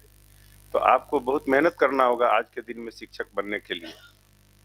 जो आप जिस सब्जेक्ट को पढ़ाने जा रहे हैं, जो प्रॉब्लम सॉल्व करने जा रहे हैं, ऑलरेडी अवेलेबल है एनपीटीईएल में मॉक, तो आप पढ़ाने जा रहे हैं, ये भी आप क्लास में बच्चे कम हैं, उसी टॉपिक को आपका दोस्त जा रहा है, उसमें भरे हैं, जबकि आपका नंबर, आपका कैरियर बहुत अच्छा है उससे, और कमजोर विद्यार्थी रहा उसके यहाँ भरा हुआ। कारण आपको सोचना होगा, आखिर क्या कारण है कि मेरे से कमजोर रहा, कम नॉलेज है, फिर भी उसके क्लास में लड़के भरे पड़े हैं, मेरे में नहीं आते। सोने होंगे बहुत टॉपर है, लेकिन उनके क्लास में बच्चे नहीं रहते। तो पढ़ाने का टेक्निक, लड़कों को बांध करके रखना, ये सब सीखने की जरूरत है हम शिक्षकों को। ये इस तरह के कॉन्फ्रेंसेज होते हैं, जो प्रेजेंटेशन होता है, उसमें देखते हैं कि किसका प्रेजेंटेशन का क्या तरीका है, किस तरह का प्रेजेंटेशन करते हैं, जो कि आपको जानने की जरूरत है। इसके लिए आपके पास जो पढ़ाने जा रहे हैं नेट पर अवेलेबल है, अपने रूम में बंद हो जाए, सुनिए कि जो पढ़ाने जा रहे हैं, जो प्रोफेसर हैं, आईआईटी इंटरनेशनल लेवल के सब प्रोफेसर का लेक्चर्स है, जो पढ़ाने जा रहे हैं वो अवेलेबल है। आप उसको सुनिए कि उसी चीज को कैसे पढ़ा रहा है। तो स्वाभाविक है कि आपको रियली में कब, जबकि आप चाहते हैं कि नहीं हम एक अच्छे शिक्षक बने, और जब इस प्रोफेशन में हैं, हम लोग के समय में प्रॉब्लम था, सैलरी नहीं मिलती थी, परिवार कैसे चलेगा, उसमें लगे रहते थे। आपके समय में अभी ये प्रॉब्लम नहीं है। इतनी सैलरी है कि 2 महीने नहीं भी मिलता है तो आपको फैमिली भूखे नहीं मरेगा। लेकिन हम लोग के समय में था कि 2000 4000 सैलरी मिलती थी, 6-6 महीना सैलरी नहीं मिलता था। दरी पर लोग बैठता था, फिर भी हम लोगों ने कोशिश की और शिक्षक का जो है रुतबा था होता था। आप कितना भी बदमाश बच्चे थे, लेकिन शिक्षक सामने से आ जाता था तो बहुत सर को घुमा लेते थे। लेकिन आज क्या होता है, आप आ रहे तो आपके सामने और जोर से बोलता है। इसका कारण कि हम अपनी ड्यूटी ठीक से नहीं कर रहे हैं। नहीं, जो कि सारी शिक्षा आपके वाइस चांसलर साहब ने दी, बहुत अच्छे तरह से बताई कि आप केवल नेगेटिव चीज को पकड़ते हैं, पॉजिटिव को छोड़ देते हैं, उस चीज को नेगेटिव। आपको सरकार बहुत मदद कर रही है, तो बहुत बहुत धन्यवाद शाही साहब को। और इस कॉन्फ्रेंस के जो ऑर्गेनाइजर हैं, जिन्होंने बहुत अच्छे तरह से ही किया। और ये हॉल भी जैसा बोल रहा था, लोग बहुत जर्जर स्थिति में था। इस मामले में भी बहुत तेज आदमी है। जहां भी आपका प्रॉब्लम है, इनको लगाइए, जरूरी करेंगे। पिछले बार आए थे, इनका रोड भी गड़बड़ था, लेकिन इस बार तो देख रहे हैं इसका भी इन्होंने बहुत कुछ किया।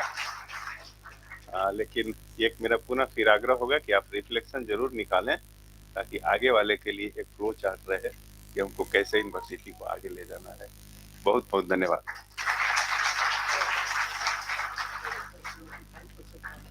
बहुत बहुत धन्यवाद सर। एक शिक्षक और एक शोधार्थी दोनों को किन किन बातों का ध्यान रखना चाहिए, वो कितने अच्छे तरीके से स्वयं BSUSC चेयरमैन ने आपको बताया है। ये आपके लिए कितनी बड़ी बात है। एक बार जोरदार तालियों से स्वागत करते हुए। Sir, thank you for your kind words of appreciation as well as suggestions. Your words are going to be our guide map, which we are going to follow. I'm sure everyone is going to follow those things. Now I would like to invite on the dais our very respected registrar, Professor B.K. Mangalam sir, to deliver vote of thanks. Sir has PG degree in both English and Hindi and is equally versed in both the languages. I'm sure you would be mesmerized by just hearing him. I'm pretty sure about this. Please welcome Registrar Sir for the vote of thanks.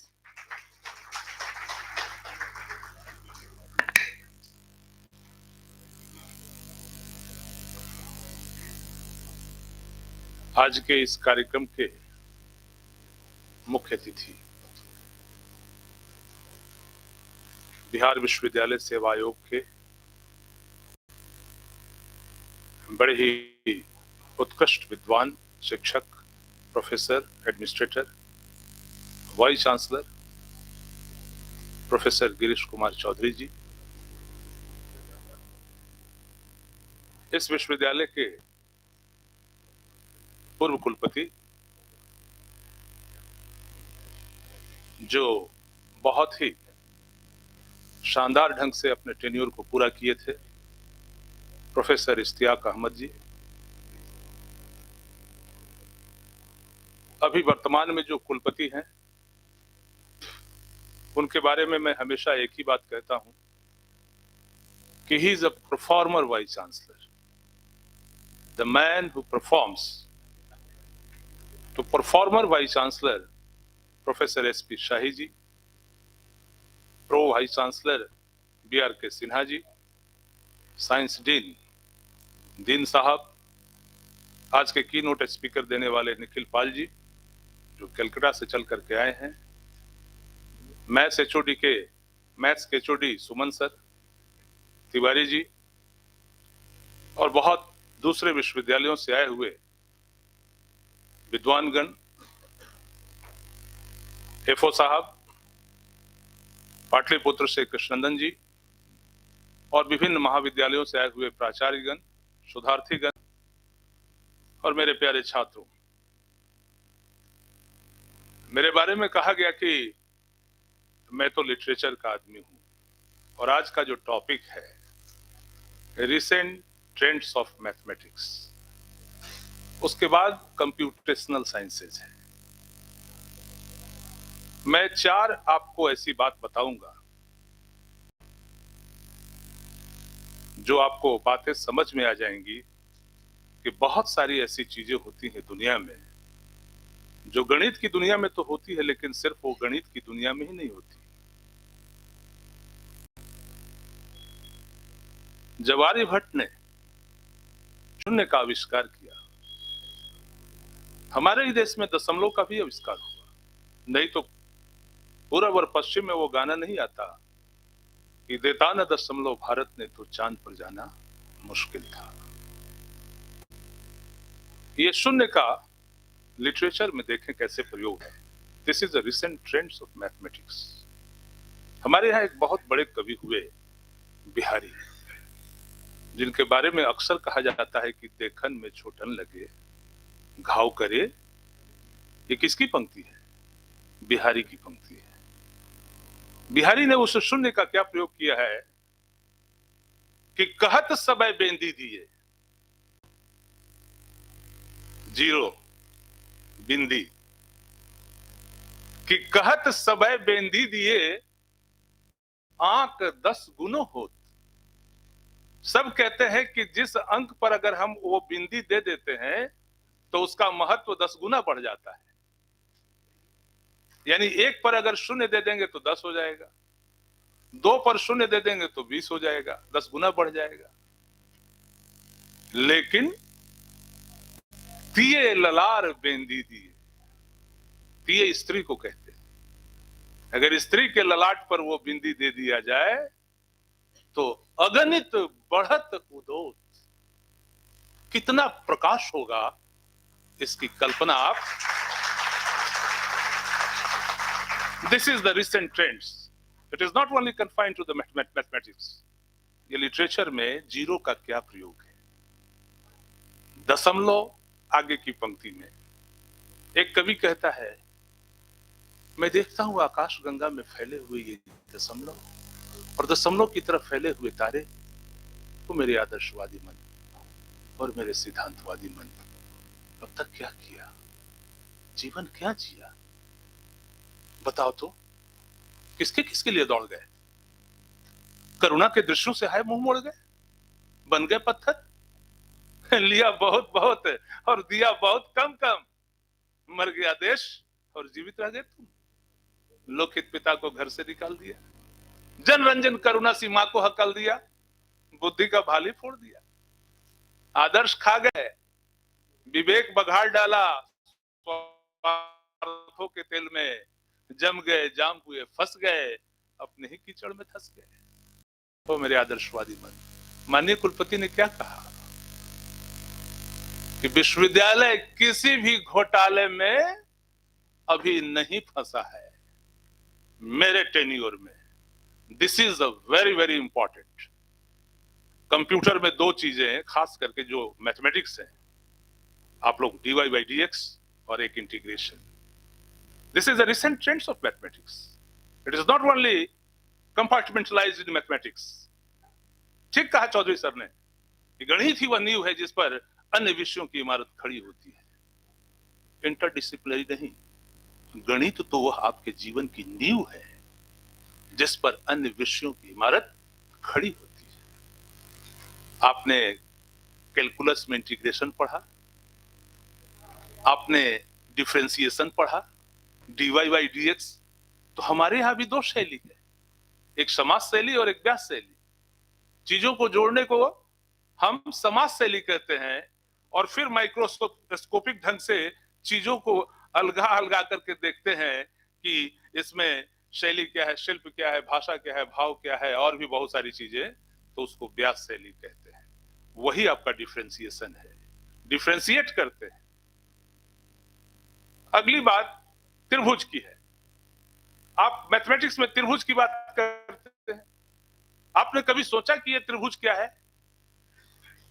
दार्शनिक अगर स्तर पर आप celestial plane पे चले जाएंगे तो ये त्रिभुज वही है जो समाहार की बात करता है, यही इच्छा ज्ञान और क्रिया की बात करता है, यही थीसिस एंटीथीसिस और सिंथेसिस की बात करता है, यही सत्यम शिवम सुंदरम की बात करता है।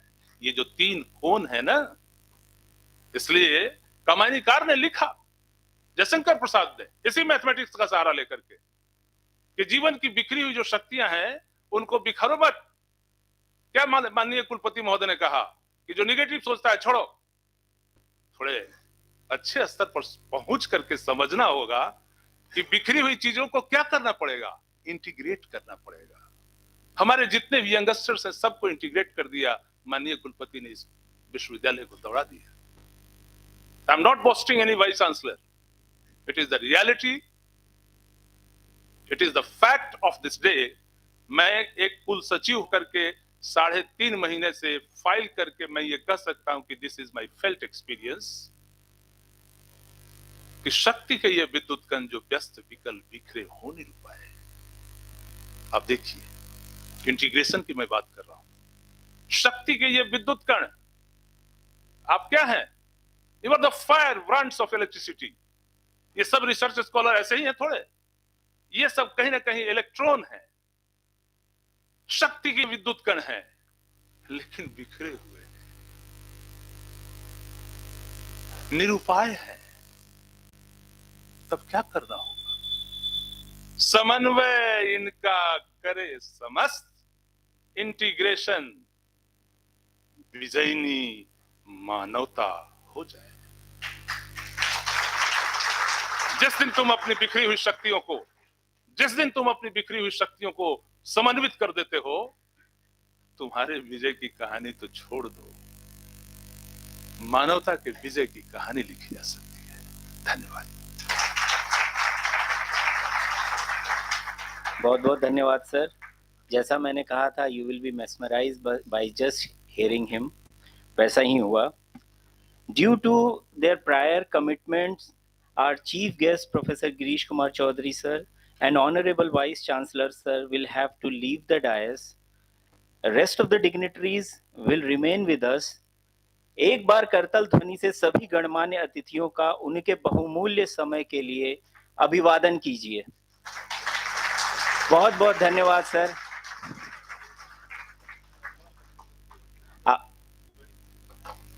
धन्यवाद ज्ञापन के लिए एक बार मैं तिवारी सर को, प्रोफेसर संजय कुमार तिवारी जो सीसीडीसी भी हैं, उनको आमंत्रित करता हूं मंच पे।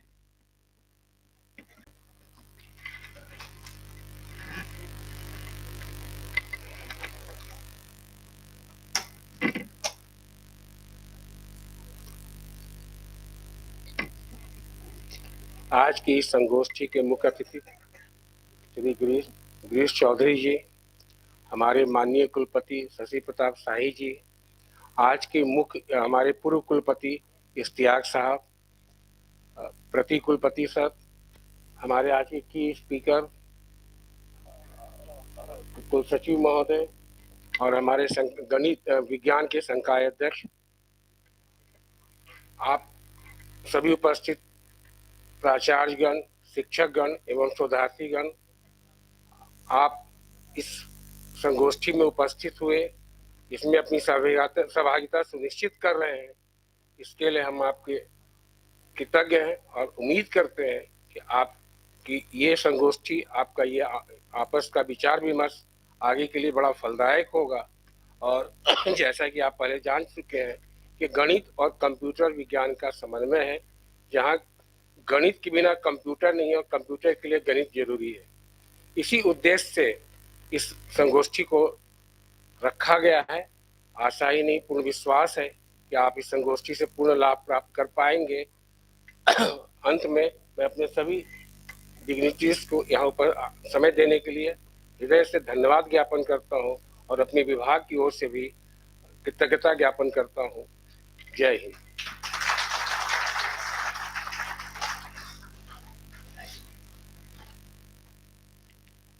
अब मंचासीन सम्मानित महोदयों से अनुरोध है कि वो कीनोट टॉक को ठीक से अवलोकन करने के लिए अपना स्थान मंच के सम्मुख आसन पर ग्रहण करने की कृपा करेंगे। I would request our volunteers to escort our guests to sit on the sofa so that they can have a clear vision of the keynote talk. And as I said earlier, that some of our dignitaries will have to leave due to their prior commitments. So once again, can you have a big round of applause for all our dignitaries?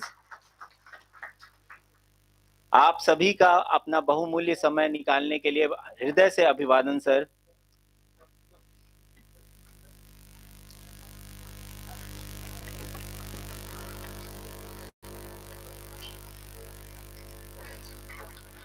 The session is still on. आप सभी अपना अपना स्थान ग्रहण कर लें.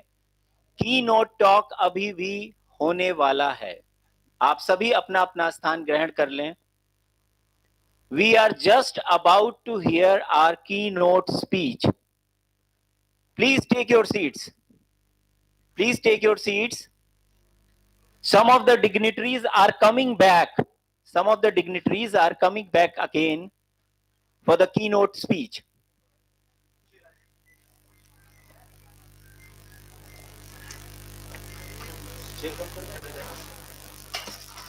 Just there are some arrangements for the keynote talk, as sir has to move from this place to that place.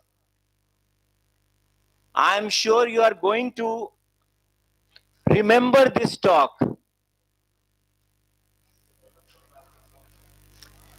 Now it is the time to intellectual crown jewel of this conference, the keynote address. It is my profound honor to introduce our keynote speaker, Professor Nikhil Ranjan Pal, fellow IEEE, a name synonymous with excellence and pioneering contributions in the world of computational intelligence. Especially जो computer science के students हैं, इनको जरूर जानते हैं, और जो नहीं जानते हैं वो एक बार just Google करके देखें, आपको समझ में आएगा कि आप किनको सुनने जा रहे हैं. Just Google his name. Professor Pal received his PhD in computer science from the prestigious ISI Kolkata in 1991. Over the decades, he has stood as one of the India's finest academic minds, serving as a professor in the ECSU unit at ISI, where he is currently INSA senior scientist. He also serves as an honorary visiting professor at South Asian University, New Delhi. Professor Pal was the founding head of the Center for AI and Machine Learning at ISI, an initiative that has shaped the landscape of AI. आज सभी लोग AI करते हैं. ISI में AI की शुरुआत करने वाले सर ही थे, और वो भी बहुत पहले. Sir, I know. Sir, just pardon me, sir. His work spans brain science, artificial intelligence, machine learning, data mining, fuzzy logic, and what more. He has made significant global impact in all of these areas. He is the recipient of the prestigious 2015 IEEE Computational Intelligence Society Fuzzy Systems Pioneer Award. He has served as the editor-in-chief of IEEE TFS. आपको अभी sir ने क्या कहा? BSUSC के chairman sir ने क्या कहा कि आप कहीं भी पेपर छापते हैं, आप जरा गूगल कीजिए IEEE TFS का इम्पैक्ट फैक्टर क्या है. Sir was the editor-in-chief of that journal. Just Google it and you will get the impact factor, and then you will understand who he is. His scholarly influence extends across numerous editorial boards, committee of various international journals. He is a fellow of Indian National Academy of Engineering, National Academy of Science, INSA, and the World Academy of Sciences. Beyond these extraordinary accomplishments, these are extraordinary accomplishments, no doubt about that, Professor Pal holds deeply personal place in my life. He is my guru, someone from whom I learned a lot, not only. आप लोगों को research methodology पे अभी class मिल रही थी. जिन्होंने मेरा यहाँ पे क्लास लिया है वो जानते हैं कि ये सारी चीजें मैंने ऑलरेडी पढ़ाई हुई हैं, और आप सभी एच इंडेक्स भी जानते हैं, आप I10 इंडेक्स भी जानते हैं, साइटेशन रेफरेंस सब जानते हैं. And not about his accomplishment, academic accomplishment, he I am getting out of words. I'm just getting emotional. I have learned how one should conduct himself from him. Not only research, leave aside. And I continue to learn from him every day. But in a manner so characteristic of his humility, आपने just अभी देखा उन्होंने मुझे रोका कि ज़्यादा मत बोलो. He told me not to waste time introducing him, because he wanted every minute dedicated to sharing his knowledge through his lecture. Ladies and gentlemen, with immense respect, admiration, and gratitude, please welcome Professor Nikhil Ranjan Pal.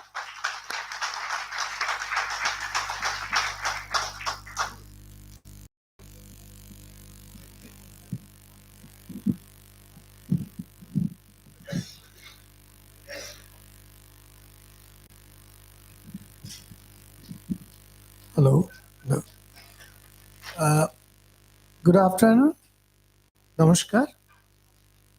First of all, I'd like to thank the organizer for inviting me to share some of the things that we have been doing. And particularly thankful to Amar. I'm not going to be very formal to mention about team like Dr. Professor Amar Kishore and things like that. Actually, he is much, much junior to me.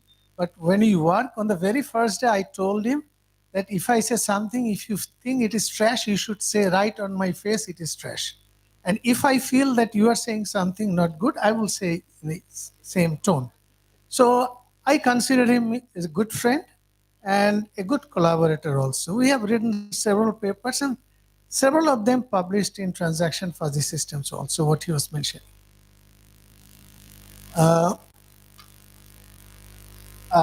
I just want to beg an apology at the beginning.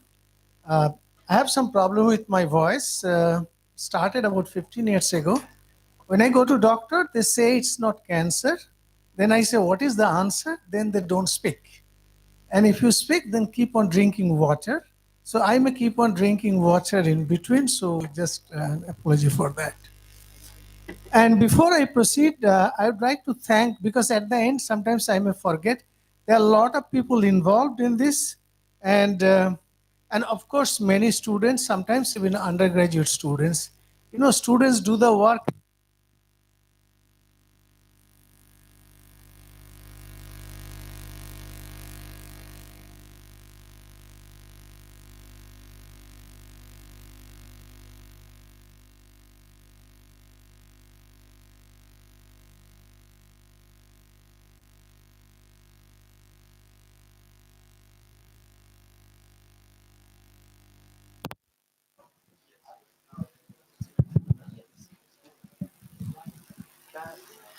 So what I'm going to do today is, because you know nowadays all of you know that there are a lot of success stories about AI, and many of these systems have trillions of close to 2 trillion free parameters.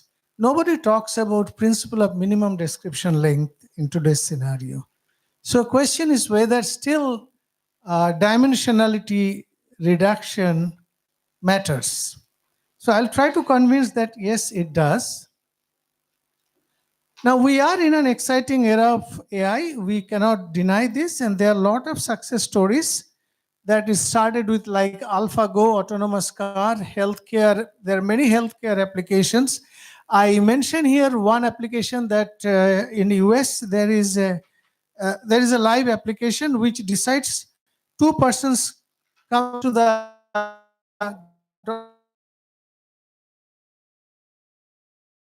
and you have care unit. So who will get benefit? And unfortunately, it is found that it is biased, racially biased. And you can imagine when I say racially biased, in which side it will be biased. A Tesla autopilot has killed many people, probably you know that, and it's reported in US Safety Department, Road Safety Department reports also. And I believe, is there anyone who has not used ChatGPT? Probably there is no one. So if we have ChatGPT and its friends, so we should be very happy, right?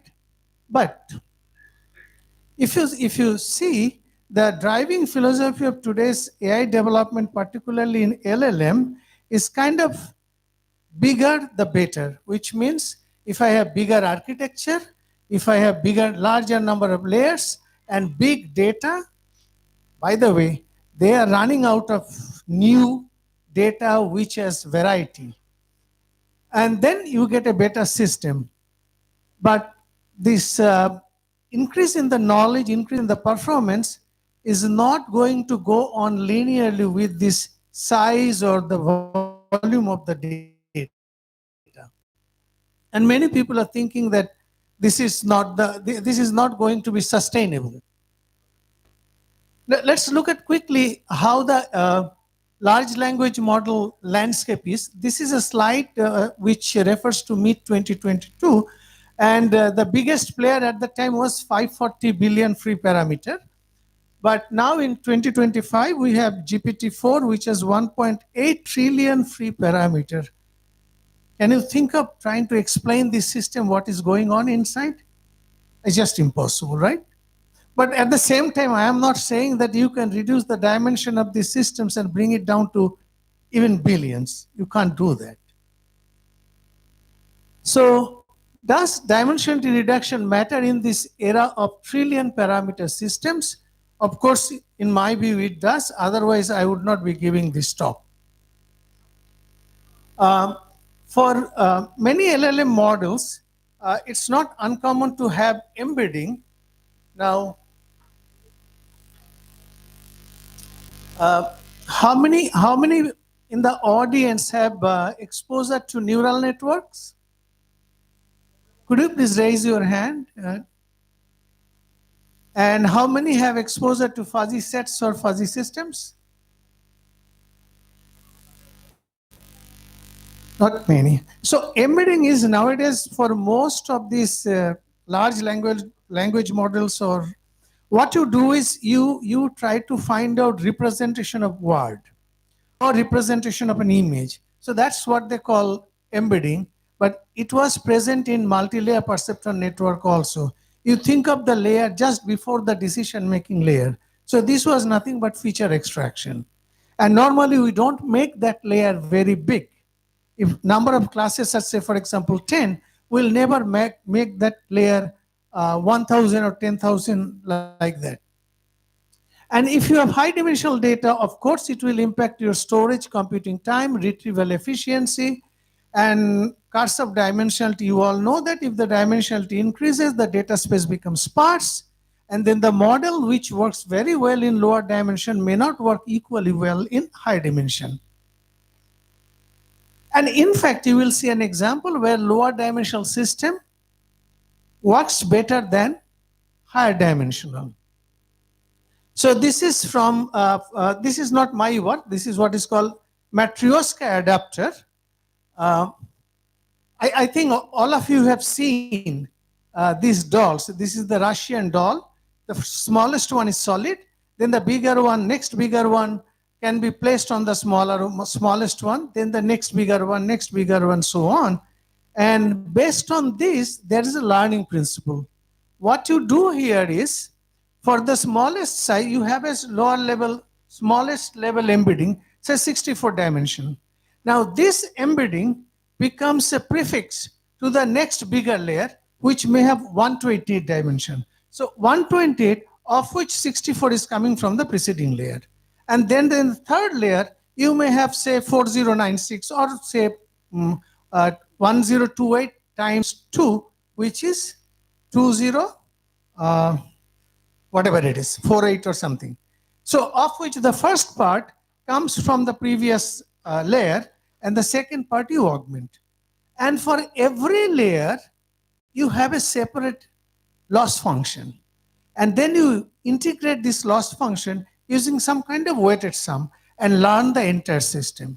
So what happens if you do this, at the end, you will find, suppose the last level has 4096 dimension, and the previous level is 2048, and previous level is something like 524 or whatever it is. So the first part, the highest level embedding, if you take the first part, you get a lower level dimension. You augment by few bits, few features, you get next higher level dimension, and so on. So you get a scaled level of representation. Now, I'm not going to talk about this adapter, this learning mechanism, but based on this learning mechanism, there has been an adapter called Matryoshka adapter, which can work directly on any embeddings from large language models. And I'll show you some very interesting results. I cannot use pointer on this screen. So you can see that this is no,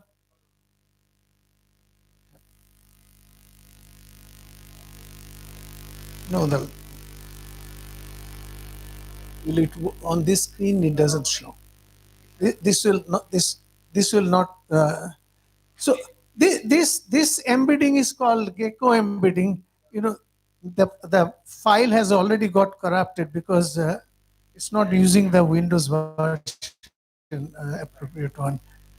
So anyway, so this one is Google's Gecko, and here what you see here, that with 64 dimension you get a performance measure of 0.5. Don't care about the exact definition of this performance measure. This means if you have a retrieval system or a recommender system, your system is giving say topmost 10 recommendation or 10 retrieve system, and you have an ideal ordering of the recommendations. So it just tries to find out how, to what extent these two matches. If it is one, then your system is doing a great job. Now with 64 dimension, you get the accuracy of 0.5, and with 768, you get an accuracy of about 0.75 or so. But if you use this Matryoshka adapter, you can see that with same 64 dimension, you can get prediction performance of 0.8. So what I'm trying to say is this is not reducing dimension. Well, this is a good example to show that what a higher dimensional system and developed by Google can achieve using 768 dimension can also be achieved using just 64 dimension. If you look at the supervised version with 768, the performance is much, much higher. So this is just to motivate. So is there a theoretical rationale that dimensional reduction will work? One is intuitive answer. Yes, it will work. A simple concept, if I can reduce the dimension in such a manner, for example, all interpoint distances are relatively preserved. All the neighborhood relationships are preserved. Then whatever decision-making system you design in the high dimensional space, you can design an equivalent lower dimensional system, because if you have a sphere in 10 dimension, you create a sphere in 2 dimension, 3 dimension, or a disk on 2 dimension. So if you can do that, but this is not a mathematical answer, but probably you would love this answer. Johnson-Lindström's lemma. This lemma essentially tells that if you have a high dimensional data, then you can produce a lower dimensional representation which can preserve to a great extent the interpoint distances. The statement is something like this: I don't like math when I listen to talk, but sometimes this is a conference of mathematicians, so I can use equations. So here you can see that if you are given a data set X of n points and dimension D, then there exists a mapping. Remember, this is an existential results, like neural network universal approximation, like universal approximation of fuzzy systems. It's an existential result, but still it's very powerful. You can find a mapping, which could be linear or non-linear, which can map it to the dimension K, where K is of the order of log n by epsilon square, where epsilon is your tolerance. Now you can say, how does it help me? Well, first of all, this is a powerful result. Definitely, it's an existential result, and it's our job to use it. And in fact, some of the Indian scientists have already used it. And what they have shown that you can use random projections. So you use a linear projection, you do, the entries of the matrix comes from Gaussian distribution. And with a very high probability, you can reduce the dimension so that this condition is satisfied. I have all these things a part of my slide, which I'm skipping here. Now, so let's see what could be the impact of this dimensional reduction on power consumption. Now, for 2025, October's estimate is that if we consider all AI queries for the generative AI systems, that is 51 multiplied by 10 to the power 11. And this requires a power to process these queries only of 15 terawatt hour, which is equivalent to the power generated by 2 standard nuclear power plant in a year. So this is today's scenario. And in estimate for 2030 is 12 multiplied by 10 raised to the 13, which is about 25 times up 2025. So to serve these queries, the expectation is you will need 50 nuclear power plants, standard nuclear power plants. So this is really scary. Now, so for a given query, even if the time for embedding and time for computing the similarity, because these are all related to the dimension of the data, that are not very high, the sheer scale that makes it important. And this is published in October 1 IEEE Spectrum, so it's not something my estimate. And importance of this dimensional reduction goes beyond LLM also. First of all, there are many problems which are not image analysis problems, like big image analysis problem or large language model problems. For example, we use gene expression data to find out marker genes, where we have very high dimensional data, 50,000 dimension, and maybe only 50 samples or 100 samples, because clinically it's very difficult to get too many instances, or too many samples. And in healthcare, nuclear power plants, people will be afraid of using AI unless there is some understandability that this is giving trustworthy decision. And which is very difficult with very high dimensional data, but lower dimension, there is a hope. And dimensional reduction, why it is also important? It reduces the complexity of the model. Where I am referring to complexity in terms of the number of free variables, because if you have more free variables, it can probably learn anything on the planet, but it may generalize very badly. How can I reduce model complexity? I will go quickly through this. Now, this will depend on the tool that you use. If you are using neural network, even if you do not know what neural network is, you will come to know soon. So neural network, actually, it has a layered architecture. Every layer you have something called simple processor called neurons. Now, if you reduce the dimension of the input, immediately the size of the network reduces. Similarly, if it's a decision tree, you can reduce complexity by reducing the height of the tree. And so if you reduce the dimension, automatically the expected height of the tree will be reduced. But when I say reduce dimension, it's not randomly reducing the dimension. You will see that randomly we don't do it. There will be some logic behind it. Random forest rule-based system, I will spend time on fuzzy rule-based system. I'll skip probably one neural network model, but I'll spend some time on fuzzy rule-based system. Fuzzy rule-based system is something like this. If the body temperature is high and maybe cholesterol level is low, then this person is suffering from disease X is very high. So this is an imprecise statements, how you can model mathematically, and you do good inferencing out of this. Now here also, if you can reduce the dimension, certainly the rule length will be reduced.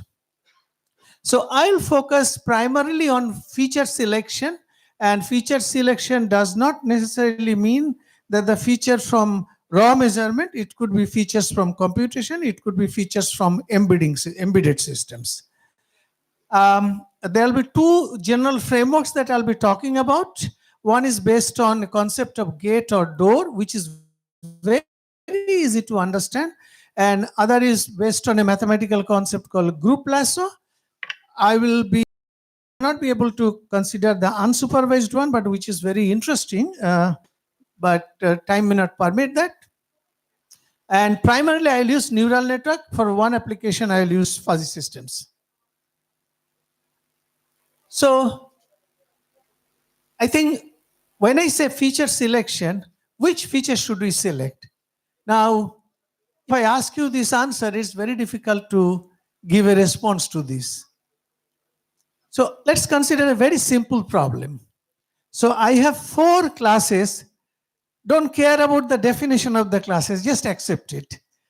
One is tall or heavy men, tall or heavy women, short or lightweight men or boy, short or lightweight girl. So these are the 4 classes. And I want to design a machine learning system to classify these 4 classes. Please don't ask me what will happen if I have a small person with a very big weight. Those are outliers. Okay, they will fall into one of the classes because it's or. And the features that we have, gender, that means which tells male or female. Please follow me. I'll ask some question. You have height, weight, eye color, and number of legs. Now, if I ask you, which of these 5 features is absolutely necessary to solve the problem, what would be the answer? 10-second quiz.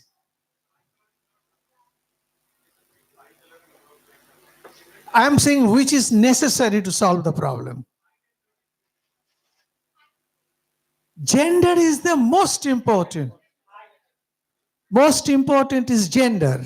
Without gender, you cannot solve the problem. Height and weight, you can use one of them only. And already you have said eye color and number of legs are not required. Actually, there is a difference. Eye color will create problem in learning because there is no relation of eye color to this. But number of legs, almost everyone will have 2.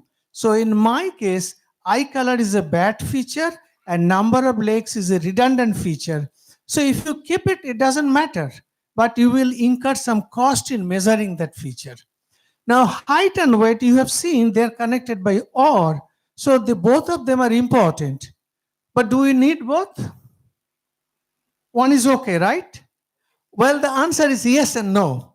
First of all, theoretically speaking, one is okay. Suppose you keep height, but if you make a measurement error, your system is going to crash.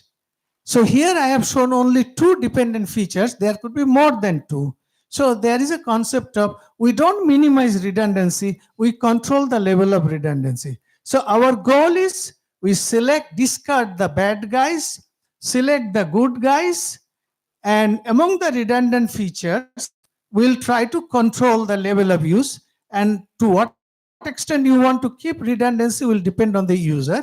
And finally, indifferent features good enough, you should reject them. But if your system cannot, you will survive. It will not create any problem. So I hope we are on the same platform now. So this is my problem.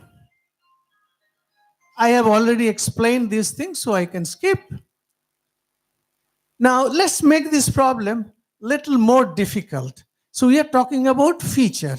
Now extend it to what is called sensor. And straight away I'll show you a picture. This is a biomedical application. And I have, say, 4 possible sources of input. One is X-ray, ultrasound, CT scan, and MRI. Now, if I ask you a question that if I can solve the problem with an X-ray, should you go for MRI or CT scan? You should not, right? But what is X-ray? X-ray is an image. So in today's scenario, you can directly use the X-ray as an input. But here also, finally, you will come up with an embedding, which is a set of features. So that's why I said from X-ray, you set a group of features. So in case of sensor selection, every sensor is responsible for a group of features, and your group is to select the quote-unquote smallest number of sensors which can solve your problem. And this can have a lot of advantages. It can save cost. It can save even the hazard because X-ray is a short-time exposure, CT scan is a long-time exposure. MRI is more expensive. You may not have been expert to judge things.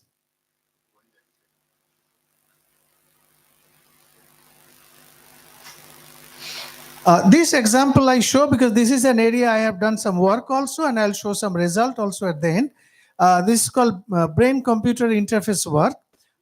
Suppose I don't have my arms and I have some synthetic limb, and I want to control my arm by thinking that I want to raise my right arm.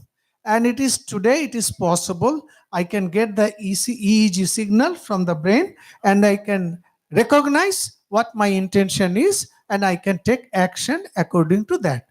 But question is, if I am given a 64 channel EEG like this, and I am asked to wear the whole day, I'll not do it, right? This is impossible. So we want and every channel gives you one-dimensional signal, and you have to compute some feature.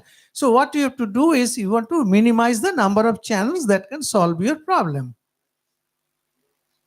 So I will use multi-layer perceptron as our learning model.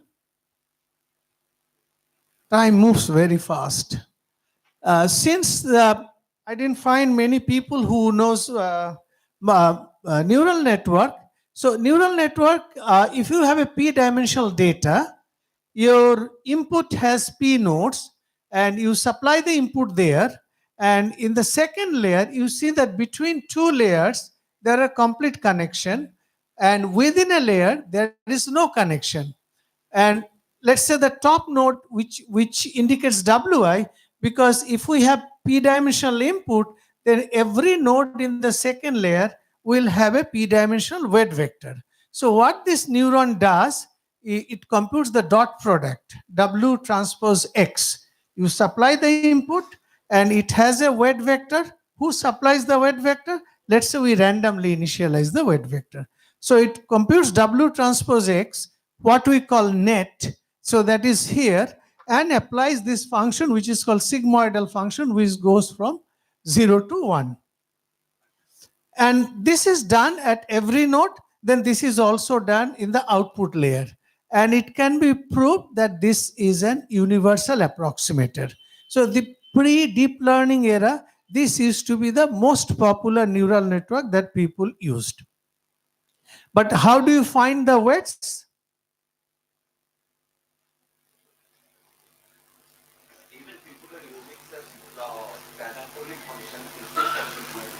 Oh, yeah. That's definitely.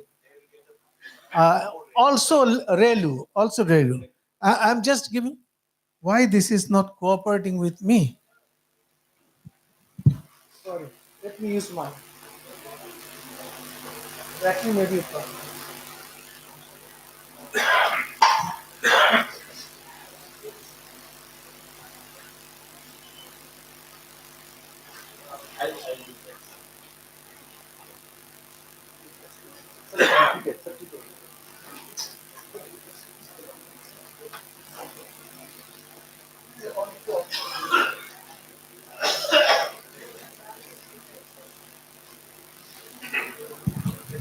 Sorry about this.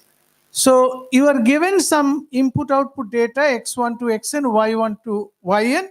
So what you do is, whatever the network computes, that we call yj of xi, and you have a target output, you compute the square error, and you try to minimize this error.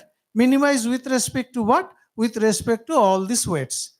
Now there could be many learning mechanisms, but we can use our higher secondary knowledge of gradient descent following the chain rule. Because the picture shows only one layer, it could be multiple layers also. I want to draw your attention to this point, that it computes W transpose X, and then it applies a sigmoid function.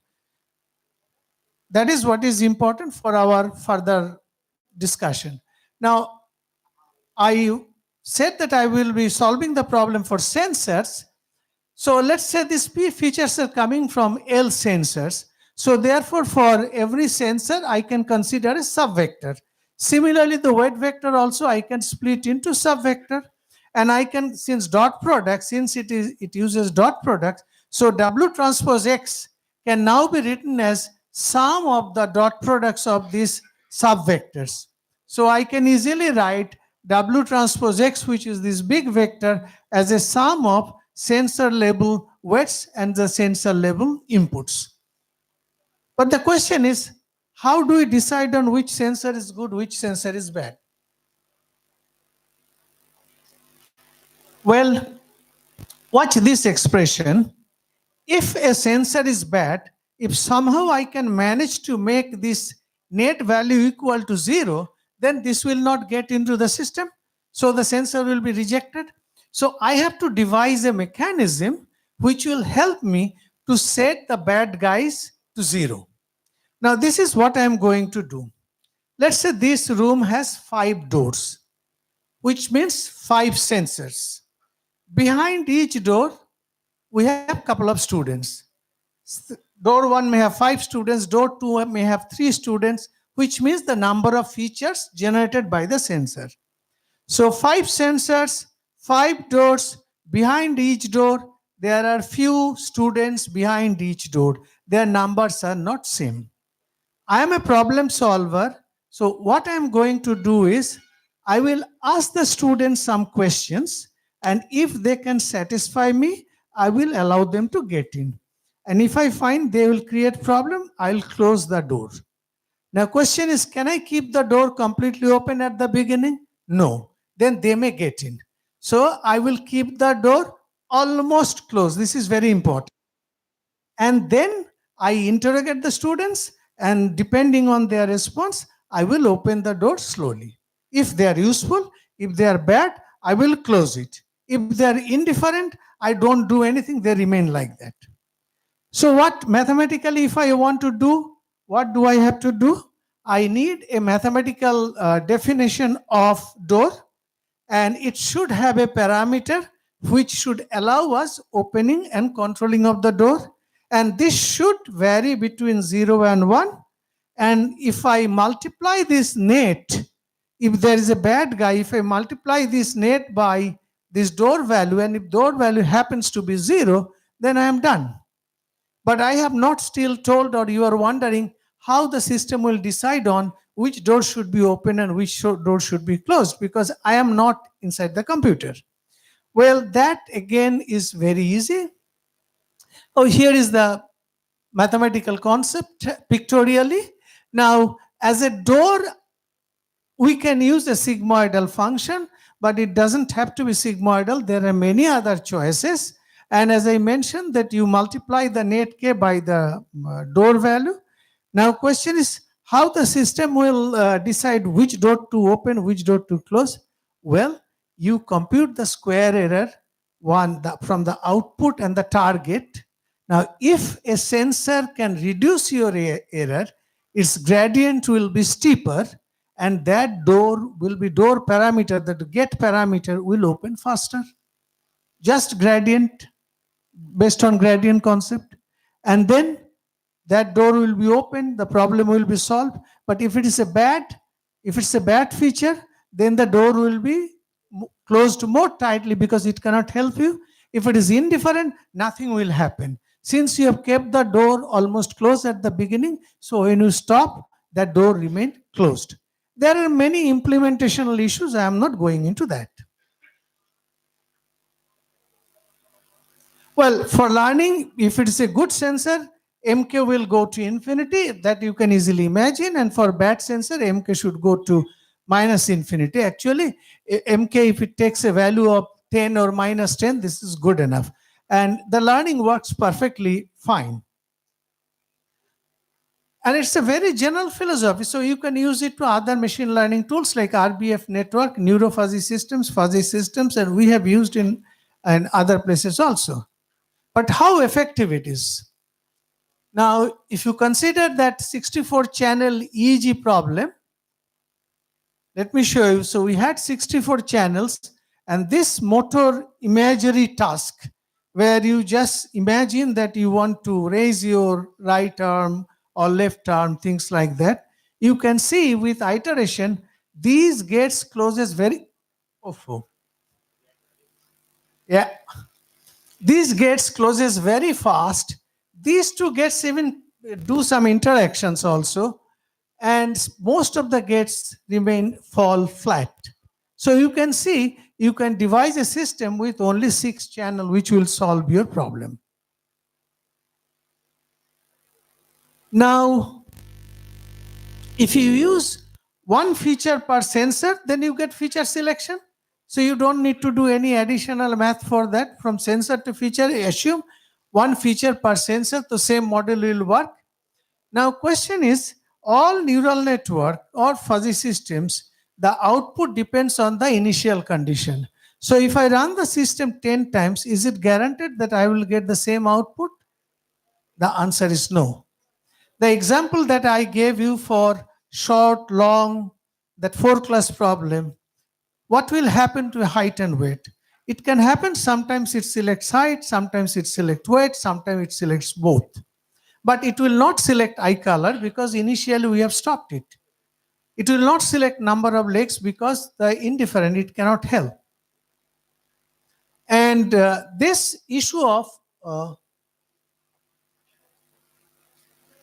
question is whether, for example, if we are dealing with bioinformatics and we are trying to find biomarkers, and if my question is try to find all the genes which are related to a particular disease, then probably I'll make 10 different runs and I'll take the union.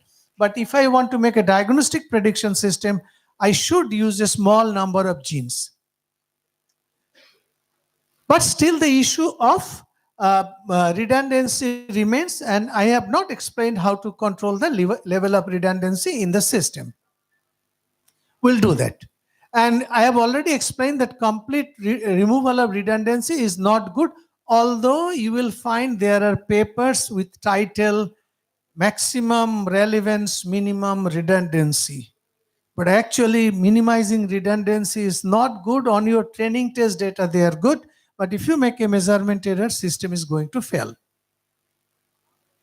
So to talk about redundancy, I'm taking the help of a very popular, well-known but data set which you use in your paper. In today's scenario, the paper will be thrown out. But why did I use this? Because we know everything about this data. It's called IRIS data, which has 4 features. It's a 3-class problem.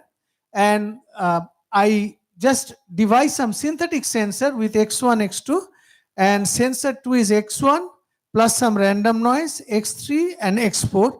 There was another one, sensor 3, which is not shown here. And we all know that feature 3 and 4 are the most important, and their correlation is more than 0.9. So if we use this and run 40 times, so you can see that sensor 2 is selected about 37 times, but sensor 1 and sensor 3 are also selected several times, which is not a good thing. And it happened because we did not control the level of redundancy. How to fix it?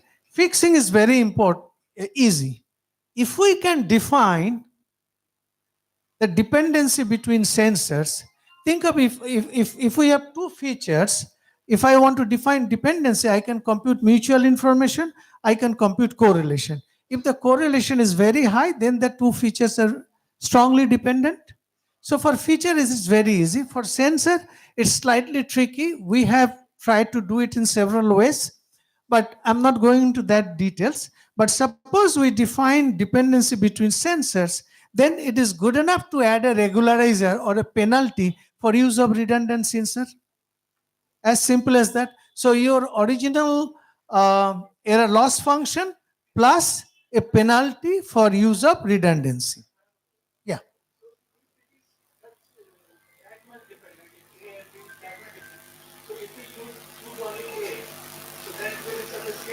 Yes. Yes. Absolutely. I don't deny that. But suppose you have 3, 4, 5. Here, this example, what you have said is absolutely. If the dependency is like if A is strongly dependent on B, then it is enough to use A.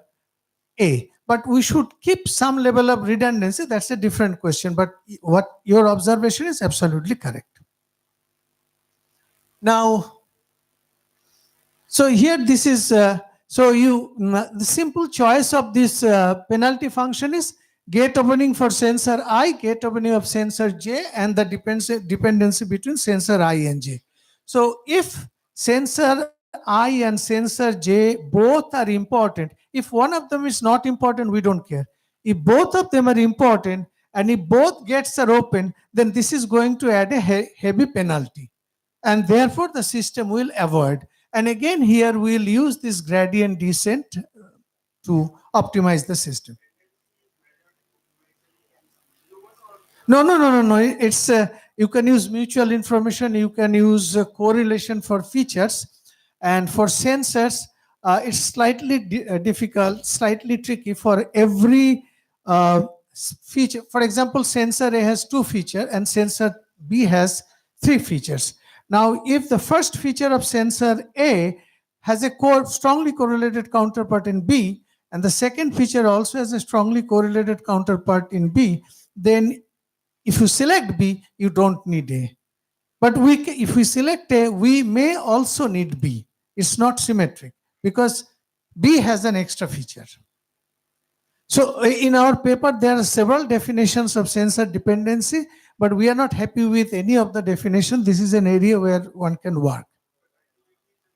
It's a numerical value based on the data and it's fixed.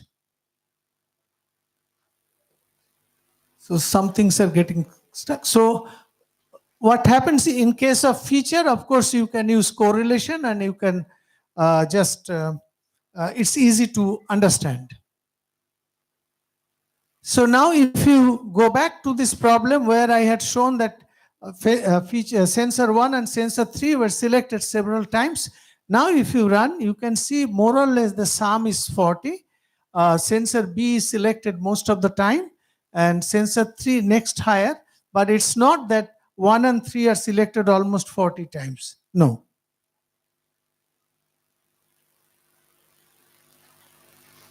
So the problem is addressed a little bit.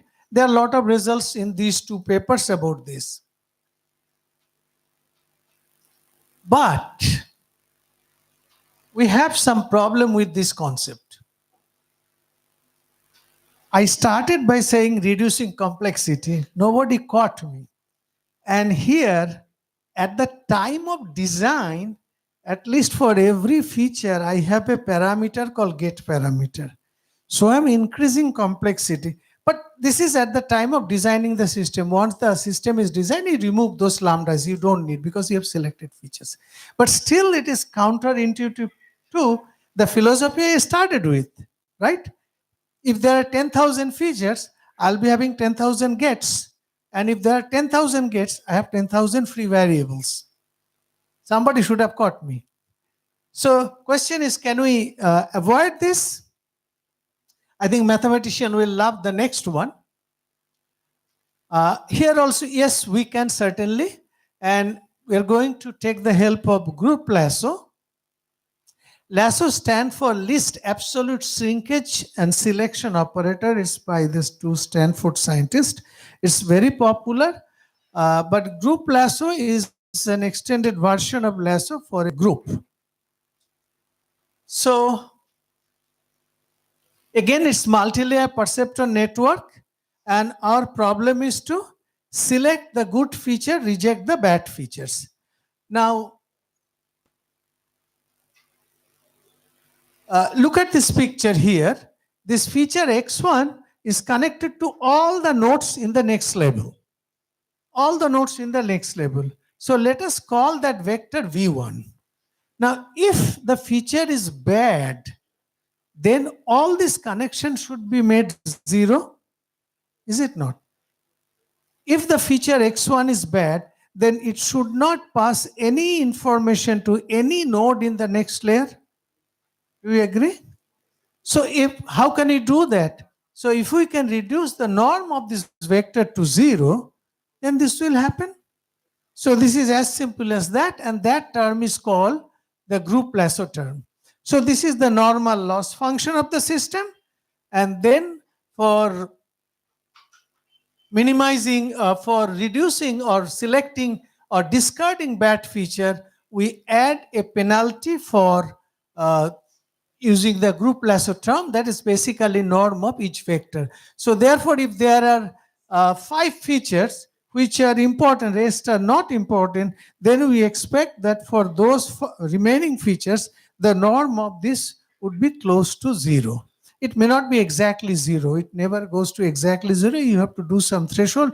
Every paper will have his or her own method of thresholding, so don't please ask me questions on that. And what about controlling of redundancy? This is very simple, but controlling of redundancy is also equally simple. Let's say X1 and X2, these two are important and strongly correlated. Then my intention is I want to select only one of them. This is important. Both are important and they're strongly correlated or strong mutual information. So I want to select only one of them, which means if I take the product of the lengths of the two and add it as a penalty, it should help, because I have the original loss function, so that will prevent both of them going towards zero. It will keep only one of them. So that's what we do. Oops. So this is the norm of Vi and the length of Vj multiplied by dependency, where dependency could be mutual information, absolute value of correlation, correlation square, and so on. In this paper, we did little more trick. That's why the arrow is there, but don't worry about that. I would not spend time on those details.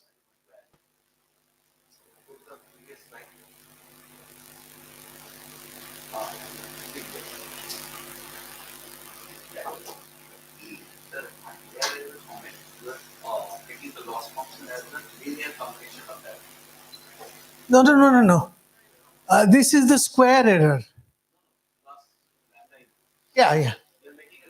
That's just simply, if you say linear combination, I'd say simple with weight 1 by n.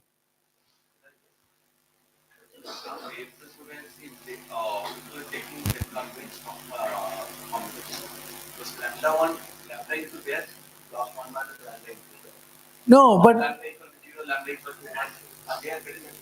no. Here we are adding all of them.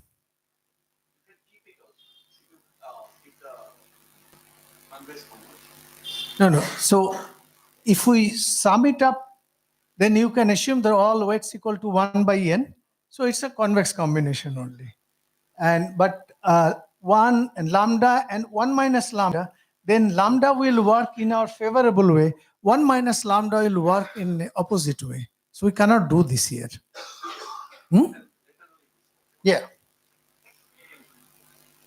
Discussion is good. And challenging is more good, because this can bring new work. So the second part is, as usual, that although we don't have gets, but we can still handle the problem.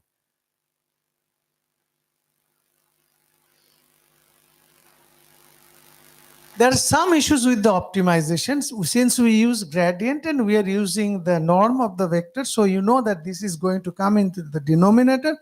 And therefore, if it comes in the denominator, if you're close to zero, you may have problem. But actually, we have tried many runs. It never encounters that problem. It never goes to that close to zero. However, you can use a smoother approximation. There are many smoother approximations. We have used one of them for one-dimensional case. This is the red one is the smoother approximation. For two-dimensional case, I just show is, you can see this red one. This is the true one, which is approximated by a curved one. But in reality, all the data sets we have tried, we have never encountered any problem. But we still used it. There are plenty of results in the paper. There are ways how to select the thresholds and etc. How to choose the parameter using cross-validation. And we have compared with some papers also. And as a performance index, we have used accuracy, maximum correlation, average correlation. So obviously we expect that the performance was better, otherwise the paper would not be published. But still, I want to show you something interesting.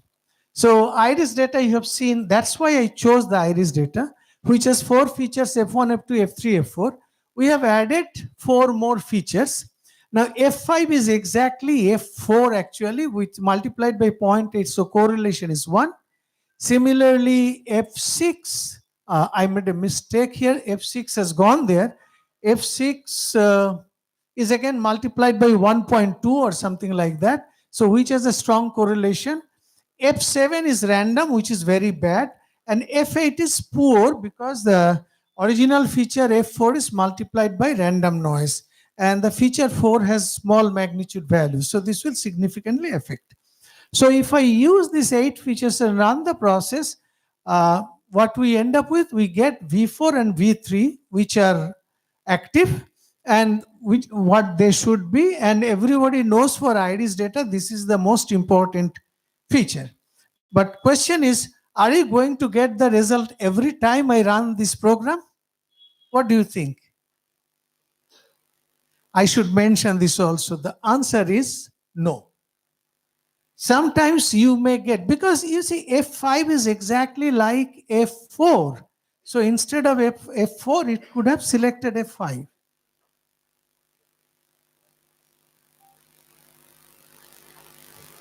But anyway, this tells you that this works, and these are some, do not need to waste time on these numbers.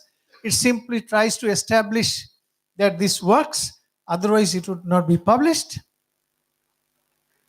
Now, I have only 15 minutes. So this unsupervised method I am going to skip, but I just want to mention a few points about it. I'll go to the fuzzy system next. So if I want to do feature selection in an unsupervised method, in the previous case, we had Xi's and we had the corresponding Yi's. So we have some target to achieve. So I can design all kind of systems, small system, big system to reach the target. But for unsupervised feature selection, we are given only X. So how do you select feature? What could be your, first of all, what could be your goal? What could be your objective? So one intuitive objective would be that you try to preserve the interpoint distances, like Shamon's trace or something like that. That could be one. The other objective could be you remove some features and still you try to reproduce yourself. So if you can remove some features and still you can reproduce the vector itself, then those features are not required because you are reproducing the input vector. So that means you can use an autoencoder where the input and output are the same. And then you can use group lasso to select features. You can use group lasso to learn the structure of the autoencoder. You can use group lasso to reduce the redundancy. It's slightly complicated, but it can be done. I will skip these slides because of lack of time. And I don't know whether you have had something here, but probably no drink or nothing. So if I keep on pulling, may not be very happy. So I will skip these slides, but I want to talk about the last one. Amar, I still have, according to my watch, some 10 minutes left. So No issues, sir. You can carry on. once I see you standing there, I get nervous. No, I will sit, sir. I'll sit.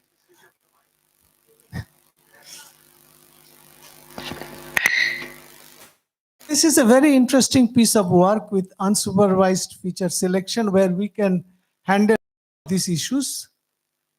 Okay, now this is dimensionality reduction. Here actually we don't select features, but we extract features for visualization. Like my input dimension may be 10,000, 20,000. I want to bring it to 2 dimension to get a feel of it. And most of the time, my assumption is the real data lies in a low dimensional space, but it is embedded in a high dimensional space. I'll give you a simple example soon. And in fact, recently we have used in case of RNA sequence data, which is again gene expression data, where the input dimension was very high and the data were generated on different populations by different machines, and we wanted to check whether they can be really mixed together or not. So we make a projection in 2 dimensions, and it did help. We saw that they're distinctly different. Then there are methods to correct that they call batch effect.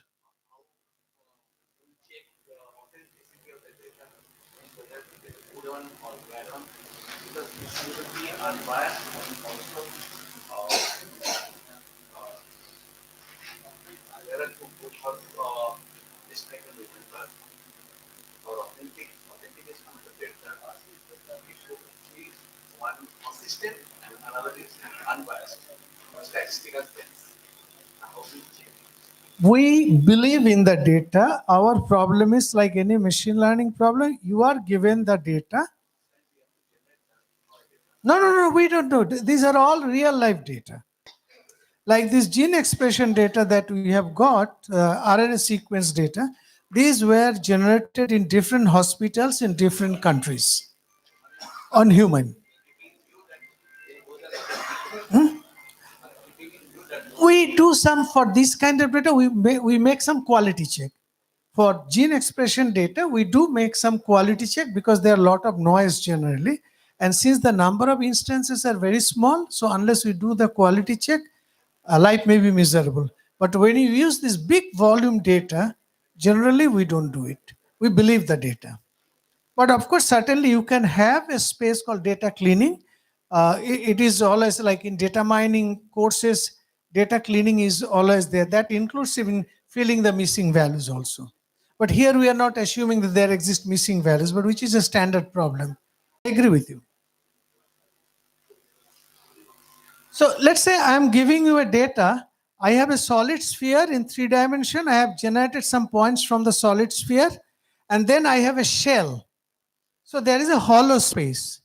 So essentially, some points are generated from a solid sphere in 3 dimensions, and some points are generated from a hollow, from a shell sphere. Now, could you find any linear projection which can separate the 2-dimensional projection, which will be able to separate the sphere from the shell? The answer is no. Even PCA is as good as these are the this is PCA, these are the pairwise projection. So how do you do? So you cannot visualize? You can. There's a very simple method. The reason I am mentioning the simple method because I am going to use it for my problem to design fuzzy system. So the method is very simple. My data, it's unsupervised, is given in P dimension. I want to generate, say, a 2-dimensional representation. So randomly, I assume that if I am given n data points, so randomly, I assume n 2-dimensional vectors. So I have a solution. It's a bad solution. So once I have a solution, I can compute this loss function. Dij star is the distance between xi and xj in the input space, which are constant.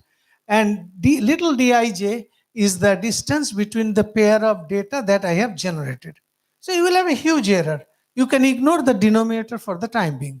And now what you do is you just do gradient descent to learn the component of the lower dimensional projection. You might be wondering, will it work?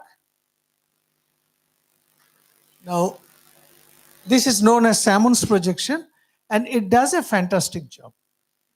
You can separate the sphere from the shell. So, but this method has also several problems. First of all, it cannot handle out of sample data. For example, you have projected the data, I give you a new data, you have to rerun the process. You cannot, it's very computationally very expensive.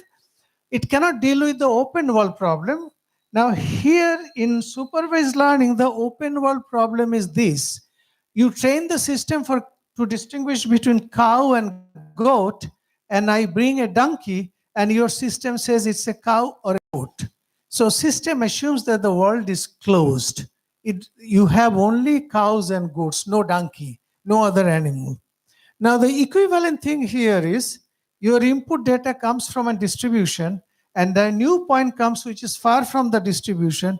If you project taking together, it will give you some output, but that's not the right output. It should say, I don't want to project this data point based on the input data that you gave me. And for some data set, it fails to capture the structure of the data. These are 2 simple examples, S and Swiss roll. This data really lies in 2 dimensions. It's a flat sheet, right? Which has been twisted into, embedded into 3 dimension. So if I have to project into 2 dimension, what should I do? I should try to get a flat sheet. But if I use Euclidean distance between pair of points and try to do that, use Salmon's projection, it will fail miserably. You will. So this is what you get using Salmon's projection. Even for the spiral, you get this, where you should get a straight line. So can we solve this problem? Well, yes, we can solve this problem, and we are going to use Takagi-Sugeno fuzzy systems for this. And in fact, this work got the Outstanding Paper Award 2025 from Transaction Fuzzy Systems. Because this is the first time where we used fuzzy system for this kind of dimensionality reduction. And it works better than some of the papers even published in Science. So these are the list of the methods that we have converted with, and these methods all have some problems. As I mentioned, cannot deal with open world nature of the problem. So what we are going to do here is, we are going to define a fuzzy rule-based system. The system will be defined in terms of a set of fuzzy rules, and the fuzzy rule will bring down the data from the input dimension to the lower dimension. You don't have any target data available. You are given only the input data. So how can you do this? First of all, since I have seen that when I asked how many people know fuzzy systems, which I was expecting that many people may not know, so I will teach you fuzzy systems in 2 slides, and you will be an expert in fuzzy system. Suppose I have 2-dimensional, 1 input, 1 output, and these are the data samples you have got from some real experiment. Okay? And you want to design a fuzzy system where, given the input X, it should be able to predict the Y. Now, can you see any cluster in this data? Do you see any cluster in this data? Who sees cluster? If you say cluster, I would say there is only 1 cluster, but the last 4 points you can call it a cluster. But whether there is a cluster or not, I just run a clustering algorithm on this X, Y taken together, and these are my clusters. And then every cluster will have a centroid, V1, V2, V3, V4, V5. Okay? And then what I say is, I write a rule, if X is close to V1, then Y is given by this straight line. Any objection? Looks reasonable. Because you have many points for a given X, so you have to take the square or something. Similarly, for if X is close to V2, then I have another straight line, and so I'll get 5 such rules. Now, how do I define X is close to V? This can be extended to P dimension input and Q dimensional output. Forget that now. So how do you define X is close to V1? You use a Gaussian membership function, which is very easy to visualize. So closer to V1, the strength is 1. As you go off, it goes to 0, which is logical. Now I have some observation X. So X is close to V1 is satisfied to the extent alpha 1. So therefore, from every rule from the left side, I will get what is called a firing strength to the extent the rule is satisfied. And from the right side, I'll get a Y value provided I know A0, A1, A2, etc. Let's say you have assumed some random values. So you'll get some output. So for every rule, you have some alpha 1, alpha 2, alpha k, and then some output y1, y2, yk. You make a convex combination. And we can prove that this system can be an universal approximator. And this is what Takagi-Sugeno fuzzy systems. And that concept I am going to use to project data from high dimensional space to low dimensional space, maintaining the interpoint distances locally, not global Euclidean distance. So for example, here in case of this S curve, if you consider the pair of points which are pointed by the red arrows, the Euclidean distance is very low. But actually on the surface of the curve, the distance is this, which we call geodesic distance. This is the distance when you walk on the earth, the water cover, right? It's not the point-to-point distance.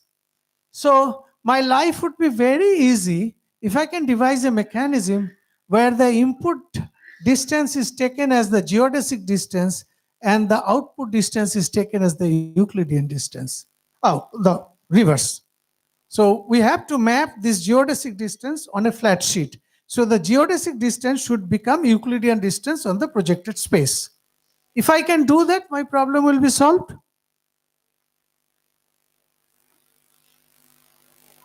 And if we define a fuzzy rule, then this will be a parametric method, and I'm going to use the Salmon stress function, which you have already seen, but let me show you again. So you have only input data. How do you get the initial rules?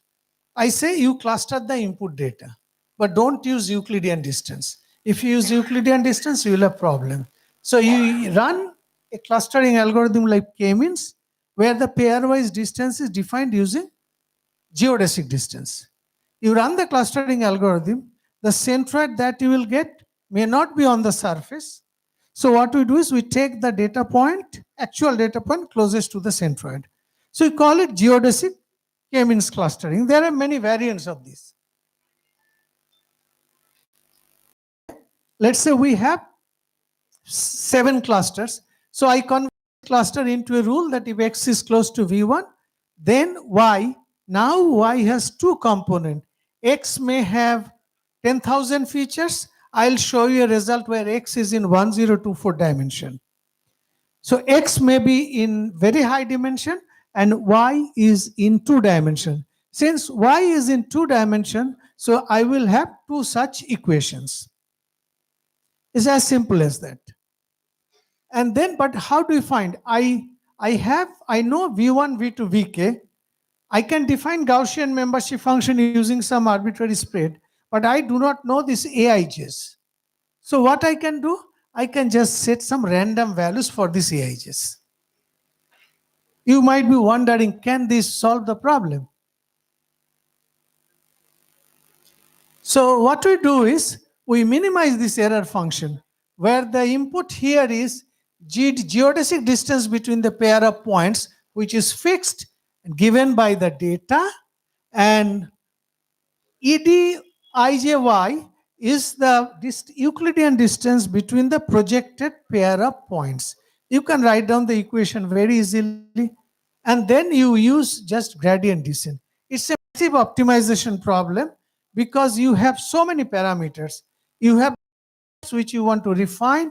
You have the sigma, which gives you the spread of the Gaussian membership functions, and you have this AIJ coefficients on the right side. So it's a massive optimization. You might be expecting to get stuck in a lower local optima. Actually, using gradient descent, it can do a wonderful job. And it works very well. So just gradient descent, and we have compared with several methods. So for the sake of time, I skip that. Now I will show some results. For example, this result is for the S curve. This is by the proposed method, and this is by isomap. All other methods failed, and one of the method is published in Science, which has failed here also, that is LLE. Now, this last result, this is an interesting result. I have a duck. This is my last result. So I know that you are getting delayed for something. So you have a duck. I take a picture of the duck. I rotate it by 5 degrees. I take another picture. I rotate it by another 5 degrees. I take another picture. How many pictures I'll get? 72. Only 72 pictures. Each picture is of dimension 32 by 32, which means it's a vector in dimension 1024. And I want to project these 72 images on 2 dimension. So from 1024 to 2 dimension. Now what do you expect? How the point should be organized? You see the dark images, the neighbors should be preserved, right? It's not Euclidean distance. So the best thing you can assume is a circle. There's no reason to assume an ellipse because it's all symmetric.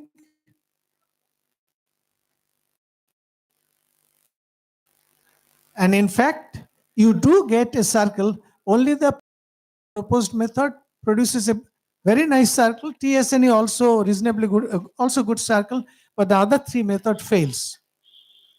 Now I have many more results on prediction ability, etc. I will skip.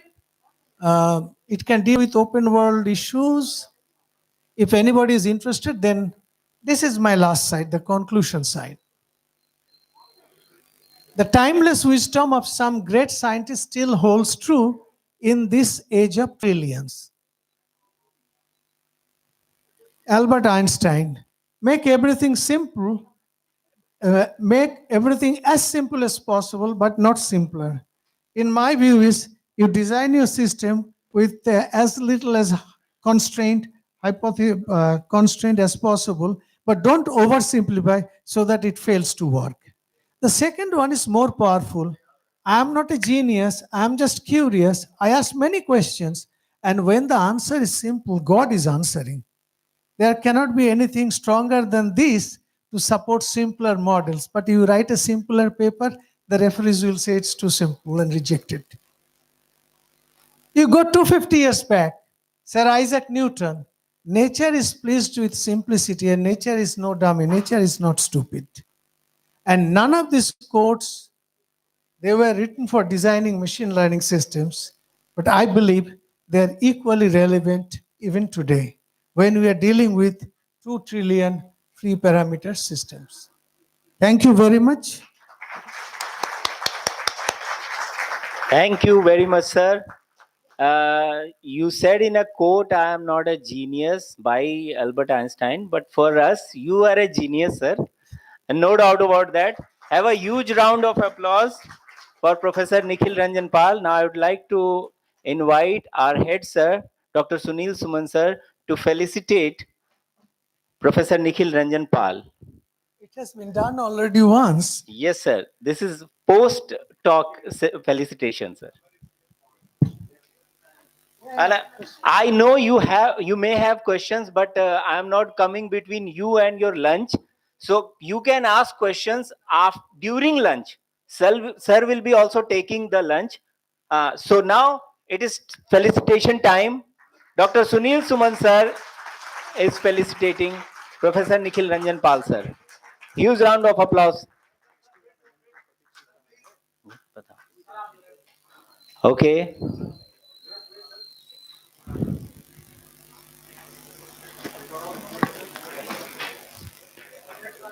Thank you, sir. It was such an honor to hear, sir. I don't know how many of you belong to exactly this fuzzy thing and computational sciences.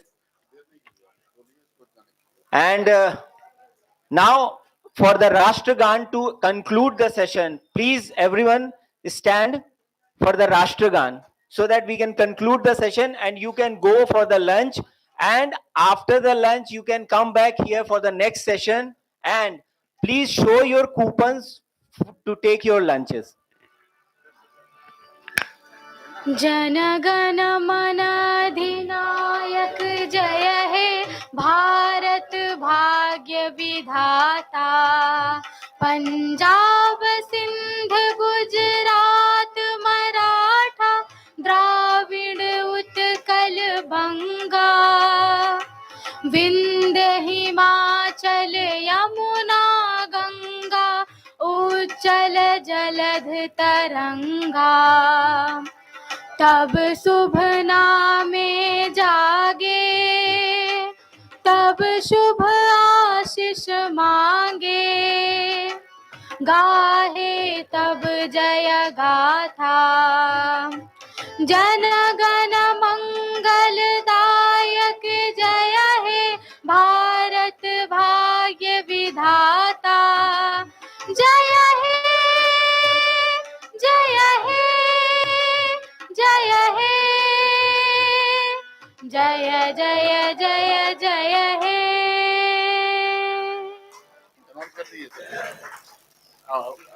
Madam Quickly you can go for lunch and come back. अगर आपको जल्दी से presentation करना है तो जल्दी जल्दी वापस आइए and we'll continue with the next session. We have 2 talks, we have 2 exciting speakers with us, and your parallel sessions will be there where you will be presenting. Okay, and venue of the lunch is first floor of this building only. Some of you might have not registered.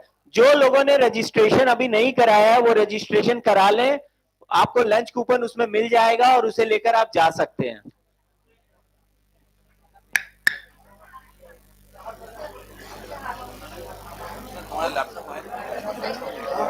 कोई बात नहीं, आप mail पे कैसे भेजिएगा,